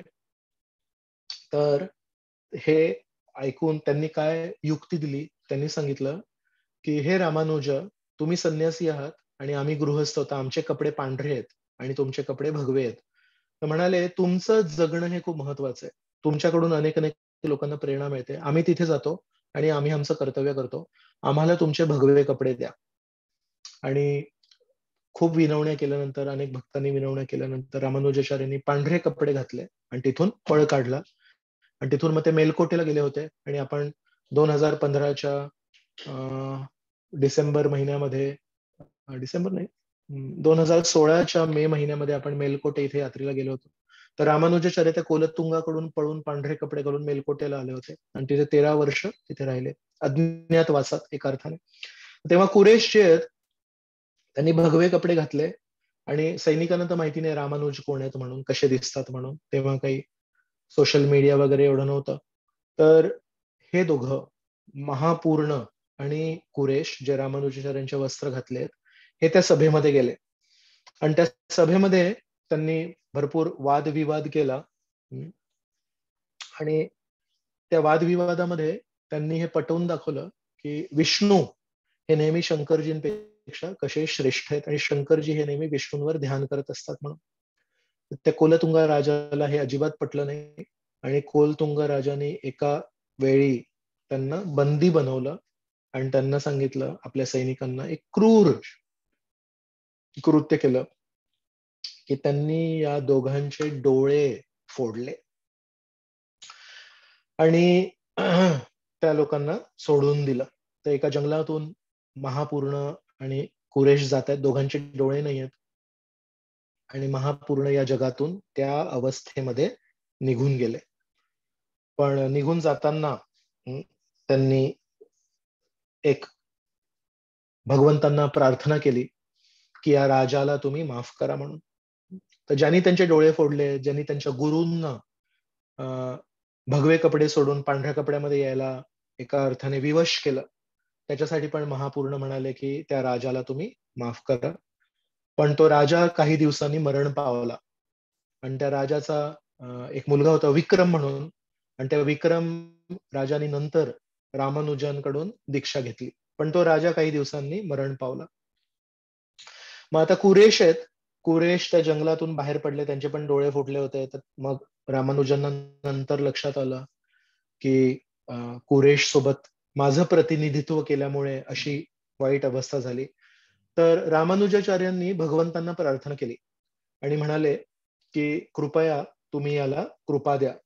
आणि कुरेशला त्यांनी सांगितलं की तू कांचीपुरम, महिलांना कांचीपुरम हे माहिती आहे, कांचीपुरम साड्यांसाठी खूप प्रसिद्ध आहे. तर त्या कांचीपुरम मध्ये वरदराज नावाचे भगवंत आहेत. वरदराज म्हणजे वरदान देणाऱ्या व्यक्तींचे राजे.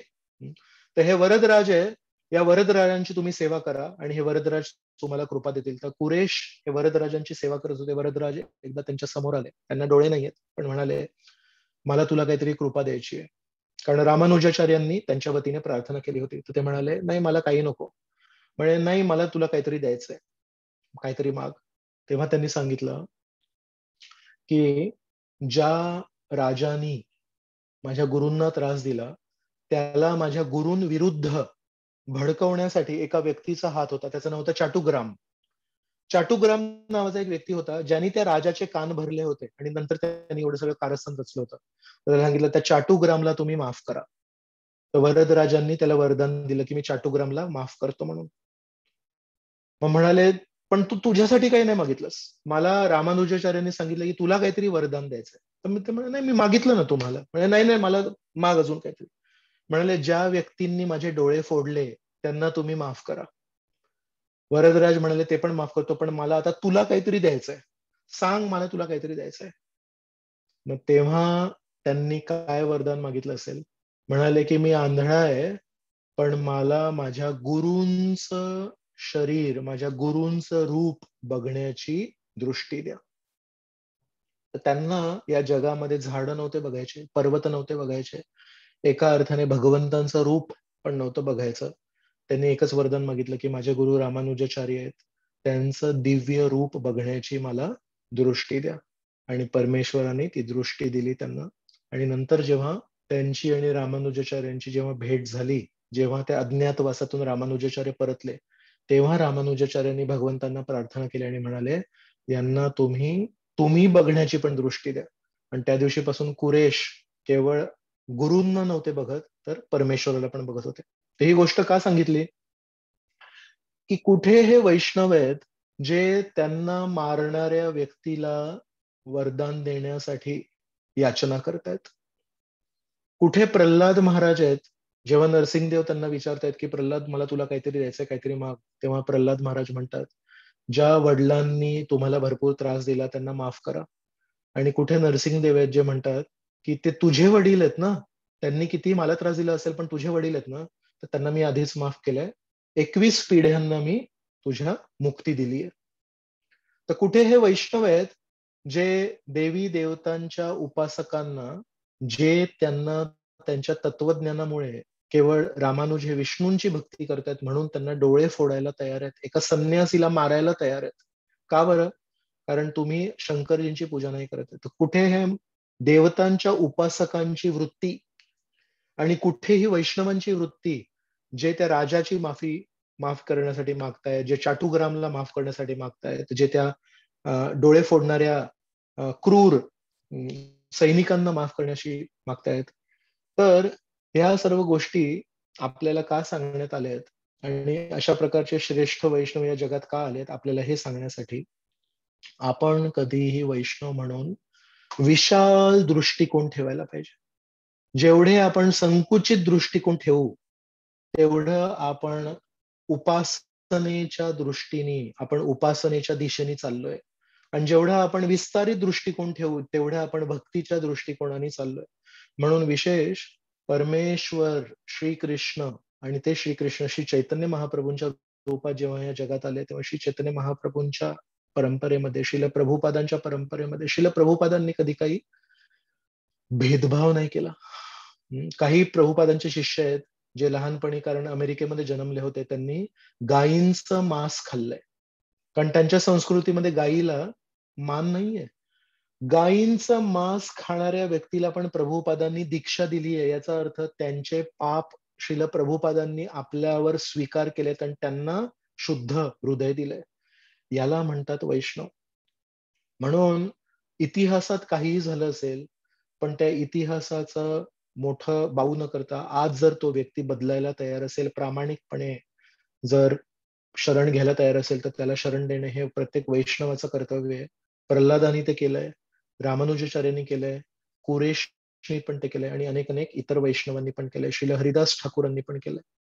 तर म्हणून देवी देवतांचे उपासक आहेत, जरी ते वैदिक धर्मामध्ये आहेत, पण अनेक वेळा, कारण त्यांचा दृष्टिकोन संकुचित आहे, त्यांचं ज्ञान संकुचित आहे, त्यामुळे ते विशाल दृष्टिकोन ठेवू शकत नाही आणि नेहमी भेदभाव करणार. पण वैष्णव हे कधी भेदभाव नाही करत. कुठपर्यंत? त्यांना मारायला जे तयार होते त्यांना पण माफ करायला तयार आहेत. तर असा जर आपण एक दृष्टिकोन स्वीकार करू शकलो, किंवा असा दृष्टिकोन स्वीकार करण्यासाठी प्रार्थना करू शकलो, तर कुठेतरी दोन गोष्टी होतील. एक तर देवी देवता हे परमेश्वराच्या स्तरावर नाही आहेत हे आपल्याला लक्षात येईल. मग ते कोण आहेत? ते परमेश्वराचे विश्वासू सेवक आहेत. त्यांनी परमेश्वराचा विश्वास जिंकलाय आणि परमेश्वर त्यांना यथा स्वभाव, त्यांच्या स्वभावाला अनुसरून त्यांना काहीतरी सेवा देत आहेत हे आपल्याला लक्षात येईल. आणि जर परमेश्वर त्यांचा स्वभाव अनुसरून त्यांना एक सेवा देत आहेत, आपण त्यांना कसं मानलं पाहिजे, आपण त्यांना कशी सेवा करायला पाहिजे, आपण त्यांना काय म्हणून बघितलं पाहिजे, याच्यासाठी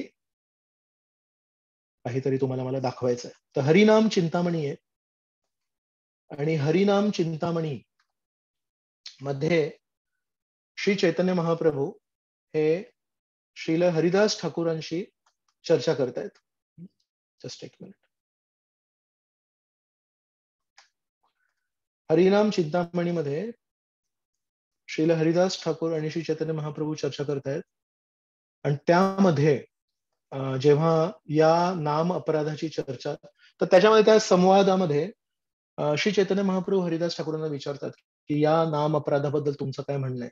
तर 5वा अध्याय हरिनाम चिंतामणी श्लोक क्रमांक 72 मध्ये 5व्या अध्यायामध्ये या दुसऱ्या हरिनाम अपराधाबद्दल हरिदास ठाकूर श्री चैतन्य महाप्रभूंशी बोलतात आणि तेव्हा हरिदास ठाकूरांचे हे शब्द आहे, अन्य देव अन्य शास्त्र निंदा नाही करे, कृष्णदास बोली अन्य पूजे समादरे.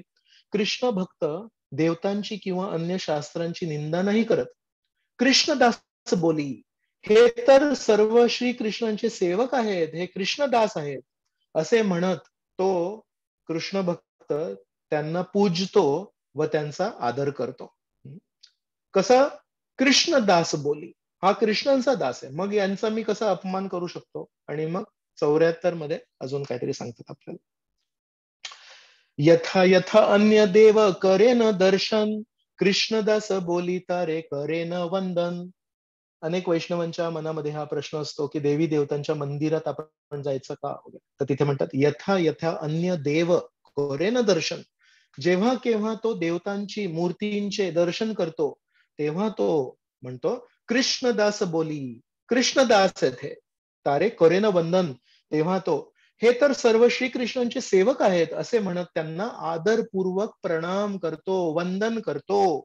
तर हरिदास ठाकूर हे नामाचार्य आहेत. हरिदास ठाकूरांपेक्षा श्रेष्ठ जर आपल्याला हरिनामाची जर माहिती असेल तर मग आपण खरोखर नामाचार्य बनू. पण जर आपण नम्र असू तर आपल्याला लक्षात येईल हरिदास ठाकूर हे नामाचार्य आहेत. श्री चैतन्य महाप्रभूंनी हरिदास ठाकूरांना नामाचार्य बनवलं. या हरिदास ठाकूरांचे शब्द आपण स्वीकारले पाहिजेत. अन्य देव अन्य शास्त्र निंदा नाही करे. आपण कुठल्या देवी देवतांची निंदा नाही करू शकत. आपण इतर शास्त्रांची निंदा नाही करू शकत. कदाचित त्या शास्त्रांमध्ये शंकरजींना महान सांगितलंय, कदाचित त्या शास्त्रामध्ये अन्य देवी देवतांची स्तुती केली आहे. निंदा नाही करे, कृष्णदास बोली अन्य पूजे समादरे. आणि यथा यथा अन्य देव कोरेना दर्शन, देवी देवतांचं जेव्हा आपण दर्शन करतो, गणपतीचं दर्शन करतो, शंकराचं दर्शन करतो, अंबा मातेचं दर्शन करतो, सगळ्यांना आपण नमस्कार करायला पाहिजे आणि मनात म्हणायला पाहिजे कृष्णदास बोली तारे कोरेना वंदन, हे तर श्री कृष्णांचे सेवक आहेत. अशा प्रकारे जेव्हा आपला विस्तारित दृष्टिकोन होईल तेव्हा आपल्याला मुंगीमध्ये पण श्रीकृष्ण परमात्मा रूपात दिसतील, एका मायावादी संन्यासीच्या हृदयामध्ये पण परमात्मा म्हणून दिसतील, तर देवी देवतांच्या हृदयामध्ये परमात्मा नक्की दिसतील. आणि या सर्व ठिकाणी परमात्मा जेव्हा दिसतील तेव्हा खरोखर आपण कनिष्ठ स्तरावरून मध्यम स्तरावर जाऊ आणि मध्यम स्तरावर जाऊन खरोखर परमेश्वराला एक नम्रपणे स्वतःच शुद्ध चित्त, विस्तारित दृष्टिकोनाचं चित्त हे अर्पण करू शकू. आणि आपला हा जो संकुचित दृष्टिकोन आहे, खाईन तर तुपाशी नाही तर उपाशी, जेव्हापर्यंत देवी देवता होते तेव्हा तुम्हीच मोठे, तुम्हीच खरे, तुमच्याशिवाय कोण आहे असंच बोलत होतो. आणि ज्या दिवशी श्रीकृष्णांची भगवद्गीता सापडली त्या दिवशीपासून त्यांना दुर्लक्ष करायचं, त्यांना नमस्कार पण नाही करायचा, त्यांची अवहेलना करायची, त्यांच्यावर कधी विनोद करायचे. ह्या दोन्ही टोकांपासून आपण वाचू. आणि अशा प्रकारे श्रील प्रभुपादांनी आपल्याला जी एक खूप मौल्यवान अशी एक भेट दिली आहे, श्रीकृष्णांची भक्ती दिली आहे, त्याला सांभाळून शुद्ध हरिनाम करू. आणि शुद्ध हरिनाम करत करत जसं श्री चैतन्य महाप्रभू प्रकाशानंद सरस्वती म्हणतात, कृष्ण नाम है ते हबे संसार मोचन, कृष्ण नाम है ते पाबे कृष्णेर चरण. कृष्ण नाम है ते हवे संसार मोचन, या संसारातून मुक्ती मिळेल. पण तेवढंच नाहीये, केवळ मुक्ती नाही मिळत, कृष्ण नाम है ते पाबे कृष्णेर चरण. केवळ मुक्ती नाही मिळत, कृष्ण नामाने आपल्याला श्रीकृष्णांचे चरण देखील मिळतात, भक्ती देखील मिळेल, आशीर्वाद जरी मिळतील आणि आकर्षण पण मिळेल. तर आपण इथे थांबूया. आणि जर कोणाच्या मनामध्ये जर काही प्रश्न असतील तर तुम्ही स्वतःला अनम्यूट करू शकता. हरे कृष्ण.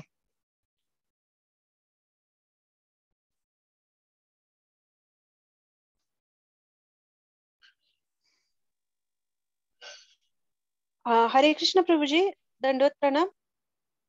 दंडवत प्रभूजी, प्रणाम. माझा प्रश्न असा होता की तुम्ही खूप छान सांगितलं की देवता कसे एकनिष्ठ असतात आणि एकनिष्ठ असतात, परंतु त्यांच्यामध्ये नियंत्रकाची प्रवृत्ती असते, म्हणून भगवंत त्यांना अशा पद्धतीने एक डिपार्टमेंट देतात किंवा देवतांचं हे देतात पोझिशन. तर मग कधी कधी असं दिसतं की सेवेमध्ये पण कधी कधी एक एकनिष्ठता दिसते, परंतु त्या एकनिष्ठतेबरोबर इतरांवर पण एक कंट्रोल करण्याचं नेचर दिसतं. तर मग अशा वेळेस आपण त्याला कसं सामोरं गेलं पाहिजे? किंवा मग ते सहन केलं पाहिजे का? किंवा मग आपला बघण्याचा दृष्टिकोन त्याकडे कसा असला पाहिजे? हे खूप स्वाभाविक आहे की आपण सहजासहजी एक तर आपण सेवा करणार नाही, आणि जर सेवा केली तर मग म्हणणार की माझ्या मनासारखं सगळं व्हायला पाहिजे तरच मी सेवा करणार. या दोन्ही टोकातून आपल्याला बाहेर यायला लागणार, आणि आपल्याला विचार करायला लागणार की मी सेवा माझ्या आनंदासाठी करतोय किंवा नाकारतोय, की परमेश्वराला काय अनुकूल आहे, परमेश्वराला काय आनंद देईल याच्यासाठी सेवा करतो. म्हणून सेवा जेव्हा मला आवडते तेव्हा मी सेवा करणार, नियंत्रक होणार. आणि सेवेमध्ये मला नियंत्रण मिळत नसेल तर मी नाकारणार. या दोघांच्या पलीकडे तिसरा पर्याय आहे, परमेश्वराला या सेवेची गरज आहे का? या क्षणी, या काळी, या परिस्थितीमध्ये परमेश्वराला कुठल्या सेवेची गरज आहे? ती सेवा परमेश्वराच्या आनंदासाठी जर आपण केली, मग त्याच्यामध्ये आपण परमेश्वराला सुखी बघण्यासाठी, परमेश्वराच्या चेहऱ्यावर एक हास्य, स्मित हास्य बघण्यासाठी जर सेवा करतोय, मग आपण नियंत्रण नाही करू शकत आणि आपण त्याला त्यागू पण नाही शकत. कारण जे काही करतोय ते परमेश्वराच्या आनंदासाठी करतोय. तर म्हणून या सर्व गोष्टी ऐकून आपण पण विचार केला पाहिजे की नियंत्रण करून जर मला देवी देवतांचं पद मिळणार आहे, परमेश्वर आपल्याला सेवेतून बाहेर नाही काढणार. परमेश्वर आपल्याला देवी देवतांचं पद देणार आहेत, आणि जर तिथे देवी देवतांचं पद जर प्राप्त करायचं असेल तर करू शकतो आपण. पण शेवटी देवी देवतांसोबत काय होतं हे आपण अनेक वेळा वाचलंच आहे. राक्षस असुर त्यांच्यावरही आक्रमण करतात. मग आपल्याला जर या क्षणोक्षणी बदलणाऱ्या अस्थिर जगाच्या पलीकडे जायचं असेल तर आपल्याला ही नियंत्रकाची प्रवृत्ती सोडायला लागेल, आणि परमेश्वरासाठी काय अनुकूल आहे त्याच्या अनुसार जर आपल्याला आपण वळण दिलं, त्यांच्यासाठी काय चांगलं आहे, त्यांना काय आनंद मिळेल, या परिस्थितीमध्ये काय करू शकतो मी जेणेकरून परमेश्वराला ना मी आनंद देऊ शकतो. अशा प्रकारे जेव्हा एक अ, केवळ इंडिव्हिज्युअल नाहीये, एका व्यक्तीचं नाहीये हे कर्तव्य, हे आपल्या सर्वांचं कर्तव्य आहे. आपण सगळे मिळून प्रभुपदांची सेवा करतोय, आणि प्रभुपाद आपली सेवा जगन्नाथ बलदेव सुभद्रांच्या चरणी अर्पण करतात. जगन्नाथ बलदेव सुभद्रांची सेवा आपण डायरेक्टली कसं करू शकतो? म्हणजे जेव्हा जे मूर्ती पूजा करतात, जे ड्रेसिंग करतात, ते ड्रेसिंग करताना पण आधी जाऊन गुरूंना वंदन करतात, आणि मग गुरूंचं प्रतिनिधी म्हणून आपण भगवंतांचं ड्रेसिंग करतो. भगवंतांना डायरेक्टली जर स्पर्श केला, आपल्या मनात किती अपवित्रता आहे, आपल्या शब्दांमध्ये काय अपवित्रता आहे, आपल्या डोळ्यांच्या नजरेमध्ये काय अपवित्रता आहे, आपल्या सर्वांना माहिती आहे. तर म्हणून आपण श्रीकृष्णांचे दास नाही आहोत, आपण वैष्णवांचे दास आहोत. आणि जे प्रामाणिक शुद्ध वैष्णव आहेत ते आपली सेवा घेऊन श्रीकृष्णांच्या चरणी ठेवतायत. तर जर आपण नियंत्रक वगैरे बनलो, तर मग श्रील प्रभुपाद म्हणू शकतात श्रीकृष्णांना की यांना माझ्या परंपरेमध्ये स्थान नकोय, यांना देवी देवतांच्या परंपरेमध्ये स्थान पाहिजे, तर देवी देवतांचं स्थान द्या यांना.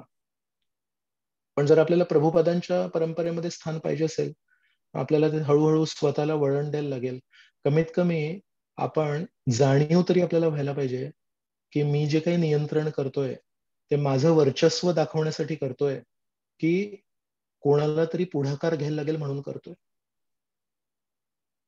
कुठलीही सेवा करताना कोणाला एका व्यक्तीला पुढाकार घ्यायला लागतो, पण ते पुढाकार घेताना जर माझं स्वामित्व बाहेर आलं, मग पुढाकार येतोय, उत्साह बाहेर येतोय की माझं स्वामित्व बाहेर येतंय, याच्यावर खोल मनन करायला लागेल आपल्याला. जर आपल्या पुढाकार करण्यामागे लोकांना स्वामित्व दिसतंय, लोकांना आपला इतरांवर बळजबरी करणं दिसतंय, तर मग आपल्याला देवी देवतांचं पद उपलब्ध आहे. पण जर पुढाकार घेण्यामध्ये आपण खरोखर उत्साही आहोत, तर वास्तविक जर उत्साह असेल आणि वास्तविक नियंत्रणाची जर भावना नसेल, आपल्या उत्साहाने इतरांना पण उत्साह होतो. तर आपण हे बघू शकतो की जेव्हा आपण उत्साही होतोय, आपण तर कधी हे स्वीकार करणार नाही की प्रभूजी आमच्यामध्ये पण स्वामित्वाची भावना आहे, नाही करणार.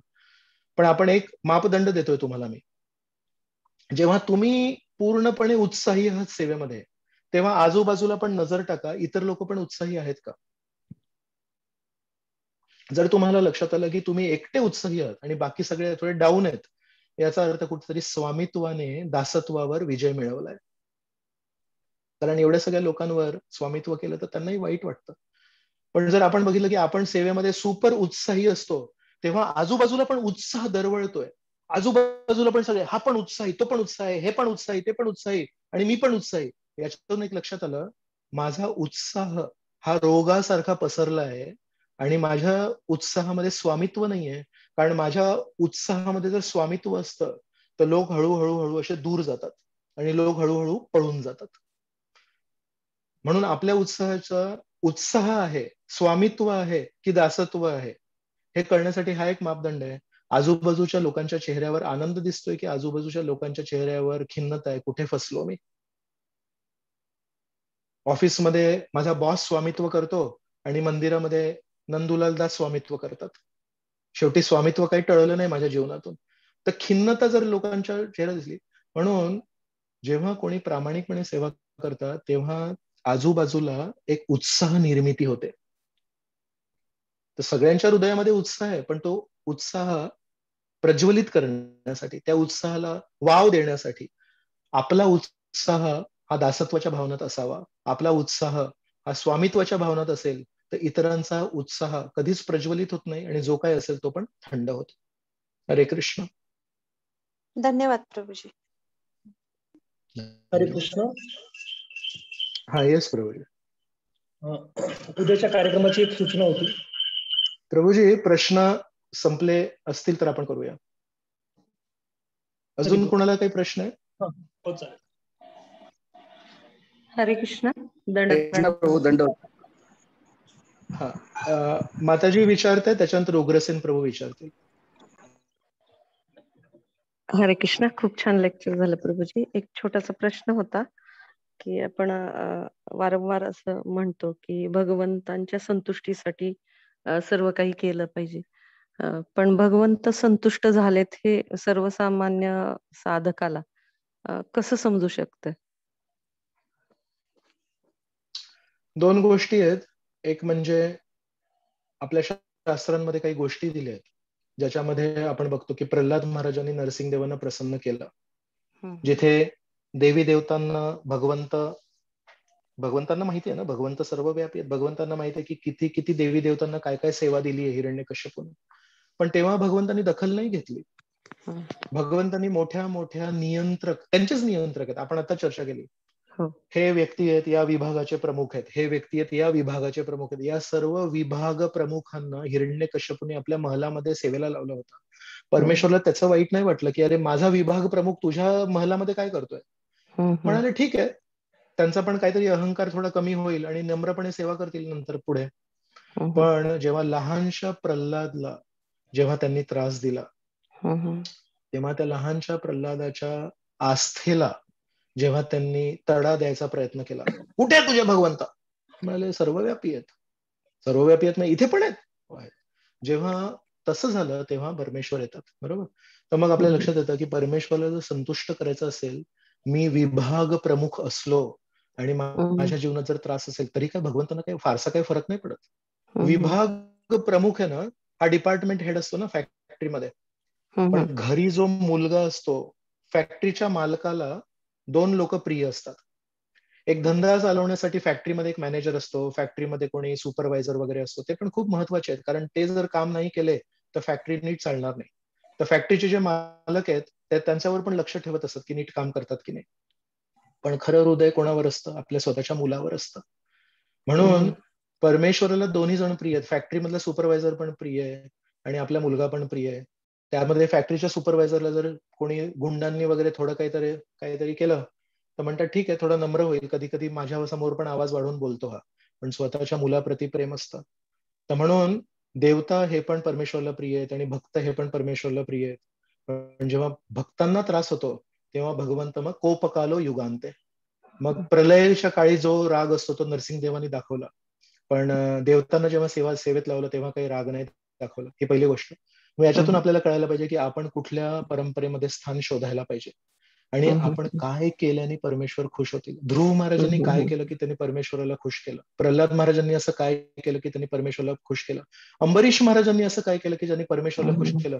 गजेंद्रांनी असं काय केलं की परमेश्वराला खुश केलं. या लोकांनी काय विलक्षण केलंय. गजेंद्राची तर परिस्थिती खूप वाईट होती. कमळाचं फूल घेतलं तळ्यातलं आणि परमेश्वराला अर्पण केलं. आपल्या यातून किती लोक असं म्हणू शकतात, प्रभूजी माझ्या हातांमध्ये शक्ती नाही की मी एक कमळाचं फूल असं घेऊन आकाशामध्ये वैकुंठामध्ये जे स्थित नारायण त्यांना अर्पण नाही करू शकत. तुम्ही खूप मोठी कामगिरी दिली प्रभूजी, असं काहीतरी सोपं द्या. श्रीकृष्ण गीतेमध्ये म्हणतात पत्रम पुष्पम फलम तोयम योमे भक्त्या परेच्छति. एक पुष्प, एक फळ, एक पान आणि थोडं पाणी मला अर्पण कर, पण भक्तीने करा मात्र. म्हणजे गजेंद्रांनी एक फूल अर्पण केलं, त्याच्यामध्ये त्यांनी भगवंतांना आकर्षित केलं. आणि देवी देवतांना जेव्हा सेवेत लावलं होतं, रावणाने सेवेत लावलं होतं, तेव्हा त्यांनी परमेश्वरला आकर्षित नाही केलं. गजेंद्राचं एक फूल, एका हत्तीने अर्पण केलेलं एक फूल परमेश्वराला आकर्षित करण्यामध्ये यशस्वी आहे. पण अनेक लोकांना जेव्हा त्रास होतो तेव्हा परमेश्वर म्हणतात की नाही ठीक आहे, थोडे नम्र होतील, जरा नियंत्रकाची प्रवृत्ती वाढली आहे. तर एक त्या सर्व कथा आहेत ज्याच्यातून आपण शिकायला पाहिजे. आणि म्हणून जेव्हा आपण वैष्णवांकडून कथा ऐकतो, जेव्हा श्रवण करतो, तेव्हा आपल्याला लक्षात येतं या संपूर्ण कथेचा गाभा काय, या संपूर्ण कथेचा शेवटी टेक होम काय. जेव्हा हा लेक्चर संपेल आणि मी माझा मोबाईल फोनची स्क्रीन बंद करीन, तेव्हा कुठली एक गोष्ट मी स्मरणात ठेवायला पाहिजे. तर ही आपण गोष्ट शिकू शकतो की परमेश्वरला प्रसन्न कसं करायचं. आणि दुसरी गोष्ट, कदाचित काही प्रसंग जे आपल्या जीवनात आज आहेत ते शास्त्रांमध्ये नाही आहेत, ते भागवतामध्ये नाही आहेत, ते चैतन्य चरितामृतामध्ये नाही आहेत. तर तेव्हा भगवंतांचे जे प्रामाणिक भक्त आहेत ते आपल्याला मदत करू शकतात.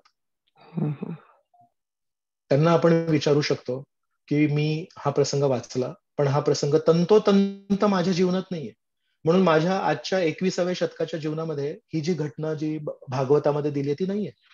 मग मला ना ध्रुव महाराजांसारखा, मी जर एक 7 वर्षांचा मुलगा असतो आणि खूप अहंकारी असतो, तर मग मला एक ते मार्गदर्शक कहाणी आहे ती ध्रुव महाराजांची, मी असं करायला पाहिजे, तसं करायला पाहिजे, आणि त्याच मार्गाचं अनुसरण करून मला कृपा मिळणार. पण ना मी राजकुमार आहे, ना माझी सावत्र आई आहे, तर मी आता कोणाचं अनुसरण करू. तर कदाचित आपली परिस्थिती अशी विशेष आहे की आपल्याशी मिळती जुळती कहाणी भागवतात नाहीये, आपल्याशी मिळती जुळती कहाणी रामायणात नाहीये, महाभारतात नाहीये, चैतन्य चरितामृतात नाहीये. आपल्यासारखी मिळती जुळती कहाणी केवळ आपल्याच हृदयात आहे. तर अशा परिस्थितीमध्ये त्या कथेचं सार माझ्या जीवनात काय, 21व्या शतकात काय, हे जर समजून घ्यायचं असेल तर आपल्याला वैष्णवांना विचारायला लागेल. तेच स्थान आहे ना वैष्णवांचा. ज्या गोष्टी आपल्या डोळ्यांना स्पष्टपणे नाही दिसत आहेत, त्या गोष्टी आपल्याला वैष्णव अंजन, डोळ्यामध्ये ज्ञानांजन शलाकया, आपल्या डोळ्यामध्ये ज्ञानाचं अंजन टाकतात, आपली दृष्टी साफ करतात आणि सांगतात बघा त्या गोष्टीमध्ये ना ती सावत्राई नका धरू, तो राजपुत्र होता ते नका धरू, पण त्याच्यामध्ये हे धरा की खूप महत्वाकांक्षी होता, ध्रुव खूप महत्वाकांक्षी होता. आणि नारद मुनीने काय सांगितलं, ती महत्वाकांक्षा तू परमेश्वराला जोड आणि तू सर्वात मोठा व्यक्ती हो. तेच केलं त्यांनी आणि त्यांना सर्वात मोठं स्थान मिळालं. एकच असे व्यक्ती आहेत जे या आपण गुरुवारच्या जपाट टॉक मध्ये म्हणत होतो की हे जग अस्थिर आहे, पण या तत्वाला श्रीकृष्ण पण भगवद्गीतेमध्ये म्हणतात दुःखालय अशाश्वतम, अशाश्वत म्हणतात. श्रीकृष्णांच्या या एका वाक्याला एक विरोध आहे, तो आहे ध्रुव तारा. ध्रुव तारा या भौतिक जगतात आहे आणि तो स्थिर आहे. मग या पूर्ण अशाश्वत जगामध्ये एक शाश्वत स्थान आहे ते ध्रुव महाराजांचं आहे. किती मोठी महत्वाकांक्षा आहे. श्रीकृष्ण ज्या जगाची व्याख्या अशाश्वत म्हणून करतात, त्या अशाश्वत जगामध्ये ध्रुव महाराजांनी शाश्वत स्थान मिळवून दाखवलं. किती मोठी महत्वाकांक्षा आहे. सो वैष्णव आपल्याला काय करतात, त्या पूर्ण गोष्टीचा जो सार आहे तो सांगतात. म्हणून जर कहाणी आपली मिळती जुळती असेल तर सोपं आहे, मग आपण भागवतातून किंवा शास्त्रांमधून बघू शकतो. आणि जर तसं नसेल तर मग वैष्णवांना विचारायला लागेल की याच्यातून काय करू शकतो आणि कशा प्रकारे आपण भगवंतांप्रती आकर्षण निर्माण करू शकतो, कशी त्यांची कृपा प्राप्त करू शकतो आपल्या आजच्या जीवनात. धन्यवाद प्रभूजी, खूप छान उत्तर मिळालं. हरे कृष्ण. हरे कृष्ण प्रभू. दंडवत प्रणाम. दंडवत प्रणाम प्रभूजी. आपण भक्तीमध्ये आल्यावर कुलदैवताची पूजा केली पाहिजे का शास्त्रानुसार काय? आपण भक्तीमध्ये आल्यावर कृतज्ञता हा गुण निर्माण करायचा प्रयत्न करतो. ज्यांनी आपल्याला पहिलं पुस्तक दिलंय, कदाचित तो दुसऱ्या शहरात राहत असेल. मी कधी दिल्लीला गेलो होतो, गुजर माताजी आहेत ना, गुजर माताजींना मी त्यांच्या घरी एक जुनी भगवद्गीता बघितली. तर त्यांना विचारलं, माताजी तुमच्याकडे ही गीता एवढी जुनी कशी आली? तर म्हणाले 72, 74, 75 मध्ये इस्कॉनची एक जीप किंवा एक गाडी बारामतीला आली होती आणि तेव्हा त्यांनी ती गीता त्यांच्याकडून घेतली होती. पण तेव्हा त्यांनी काही मंत्र जाप सुरू नाही केला, कधी काही नाही केलं, कारण त्यांना वैष्णव भेटले नाही. आणि आता इतक्यात मग 10-15 वर्ष आधी इस्कॉनशी जुळले, पण त्यांची ती गीता 30 वर्ष जुनी गीता आहे. तर इस्कॉन मध्ये आल्यावर कदाचित ते व्यक्ती आपल्या जीवनातही नसतील आता, त्यांना माहितीही नाही की त्यांना ती पहिली गीता कोणी दिली 30-40 वर्ष आधी. पण त्यांनी जर ती गीता नसती दिली तर त्यांना इस्कॉन ही संस्था कदाचित वेगळी वाटली असती आणि नंतर ते आपल्या मंदिराशी जुळलेले नसते. तर सांगायचं तात्पर्य हे की आपण भक्तीमध्ये आल्यावर नेहमी कृतज्ञता निर्माण करतो. म्हणून ज्या परिवारामध्ये आपण जन्म घेतलाय त्या परिवारामध्ये आपल्या पूर्वजांची काळजी कोणी घेतली? जर ते वैष्णव नसतील, आपल्या वडिलांची काळजी, आपल्या आजोबांची काळजी, आपल्या पणजोबांची काळजी आपल्या कुळदैवतांनी घेतली आणि त्या परिवारामध्ये जन्म घेऊन अमुक अमुक संस्कृती जी आपल्या कुळदेवतांनी जपून ठेवली त्याच्यामध्ये आपण जन्मलो, आपल्या तशा प्रकारचं शरीर मिळालं, आपल्या तशा प्रकारची शिकवण मिळाली लहानपणी, तशा प्रकारचं खाद्यपदार्थ मिळालं आणि एक दिवशी त्या शरीराला, त्या बुद्धीला, त्या तब्येतीला घेऊन, त्या आरोग्याला घेऊन आपण एका वैष्णवाला भेटलो आणि त्या वैष्णवानी शेवटी त्या सर्व संस्कृतीला, त्या तब्येतीला, त्या आरोग्याला, त्या बुद्धीला एक तुळशी पत्र ठेवलं त्याच्यावर आणि ते श्रीकृष्णांच्या चरणी अर्पण केलं. तर एखाद्या व्यक्तीने समजा आपल्या मंदिरामध्ये भोग आणून दिला, काहीतरी पदार्थ बनवला, पुरणपोळी बनवून आणून दिली, आपण काय करतो? आपण त्याच्यावर तुळशीचं पान ठेवतो आणि श्रीकृष्णांना अर्पण करतो. पण आपण केवळ तुळशीच्या पानाची भाजी कधी बनवतो का? नाही, श्रीकृष्णांना तुळशी आवडते, तुळशीच्या पानांची भाजी नाही. तुळशीच्या पानांची भाजी नसते, भाजी पालकाच्या पानाची असते, हरभऱ्याच्या पानाची असते आणि त्याच्यावर तुळशीचं पान ठेवतो. तर तेही गरजेचं आहे, भोग बनवणं पण गरजेचं आहे, पण ते भोग वस्तू संपूर्ण नाहीये. त्या भोग वस्तूवर आपल्याला तुळशीचं पान ठेवून ते श्रीकृष्णांना अर्पण करायला लागेल आणि जेव्हा ते श्रीकृष्णांना भोग आणि त्याच्यावर तुळशीचं पान अर्पण होतं तेव्हा त्या गोष्टीची पूर्तता होते. संपूर्ण झालं ते गोष्ट, भोग पण आहे, वस्तू पण आहे आणि त्याच्यावर तुळशीचं पान पण आहे आणि परमेश्वरला आपण अर्पण पण केली आहे. तर म्हणून आपण स्वतःला बघू शकतो, मला हे शरीर माझ्या वडिलांनी दिलं, माझ्या वडिलांना ती संस्कृती माझ्या आजोबांना दिली, तर आपल्या कुळदैवतांनी आपल्या फॅमिलीला, आपल्या परिवाराला जपून ठेवलं, चांगली संस्कृती दिली, चांगल्या शिकवणी दिल्या ज्या आपण लहानपणी स्वीकारल्या आणि त्याच्यावर वैष्णवांनी, प्रभुपादांच्या प्रतिनिधींनी एक तुळशीचं पान ठेवलं, आपल्या गुरु महाराजांनी त्याच्यावर एक तुळशीचं पान ठेवलं आणि त्या भोग वस्तूला जे आपल्या कुळदैवतांनी जपून ठेवली होती, श्री श्री राधाकृष्ण यांच्या चरणी अर्पण केली आहे. तर नेहमी कुळदैवताप्रती आपण कृतज्ञ राहायला पाहिजे आणि कुळदैवताप्रती कृष्णदास बोली तारे कोरेन वंदन, हे जे माझे कुळदैवत आहेत हे श्रीकृष्णांचे सेवक आहेत, म्हणून श्रीकृष्णांनी यांना अमुक अमुक परिवारांची काळजी घेण्याचा अधिकार दिलाय. कृष्णदास बोली तारे कोरेन वंदन. तर माझ्या पण कुळदैवता शंकरजी आहेत, माझ्या कुळदैवतांना पण मी नेहमी नमस्कार करतो आणि त्यांना सांगतो तुमच्या नेहमी शंकरजींना विनंती करतो, तुमच्या हृदयामध्ये श्रीकृष्णांप्रती जे प्रेम आहे, तुमच्या मनामध्ये श्रीकृष्णांचं जे नामस्मरण नित्य चालू असतं, तशाच प्रकारची श्रद्धा, तशाच प्रकारचं आकर्षण मला पण द्या.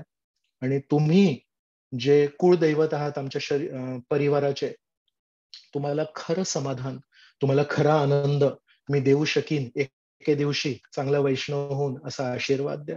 आपण हा आशीर्वाद नेहमी आपल्या कुळदैवताला मागू शकतो आणि कुळदैवताला आदरपूर्वक नमस्कार करू शकतो. हरे कृष्ण.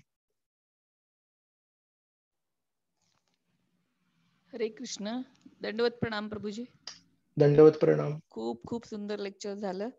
माझा असा प्रश्न होता की असुर आणि राक्षस एकच आहेत की भिन्न आहेत? असुर तो व्यक्ती आहे माताजी जो परमेश्वराची पूजा नाही करत. असुर हा सूट बूट मध्ये, Audi car, Mercedes Benz car मध्ये फिरणारा पण असू शकतो.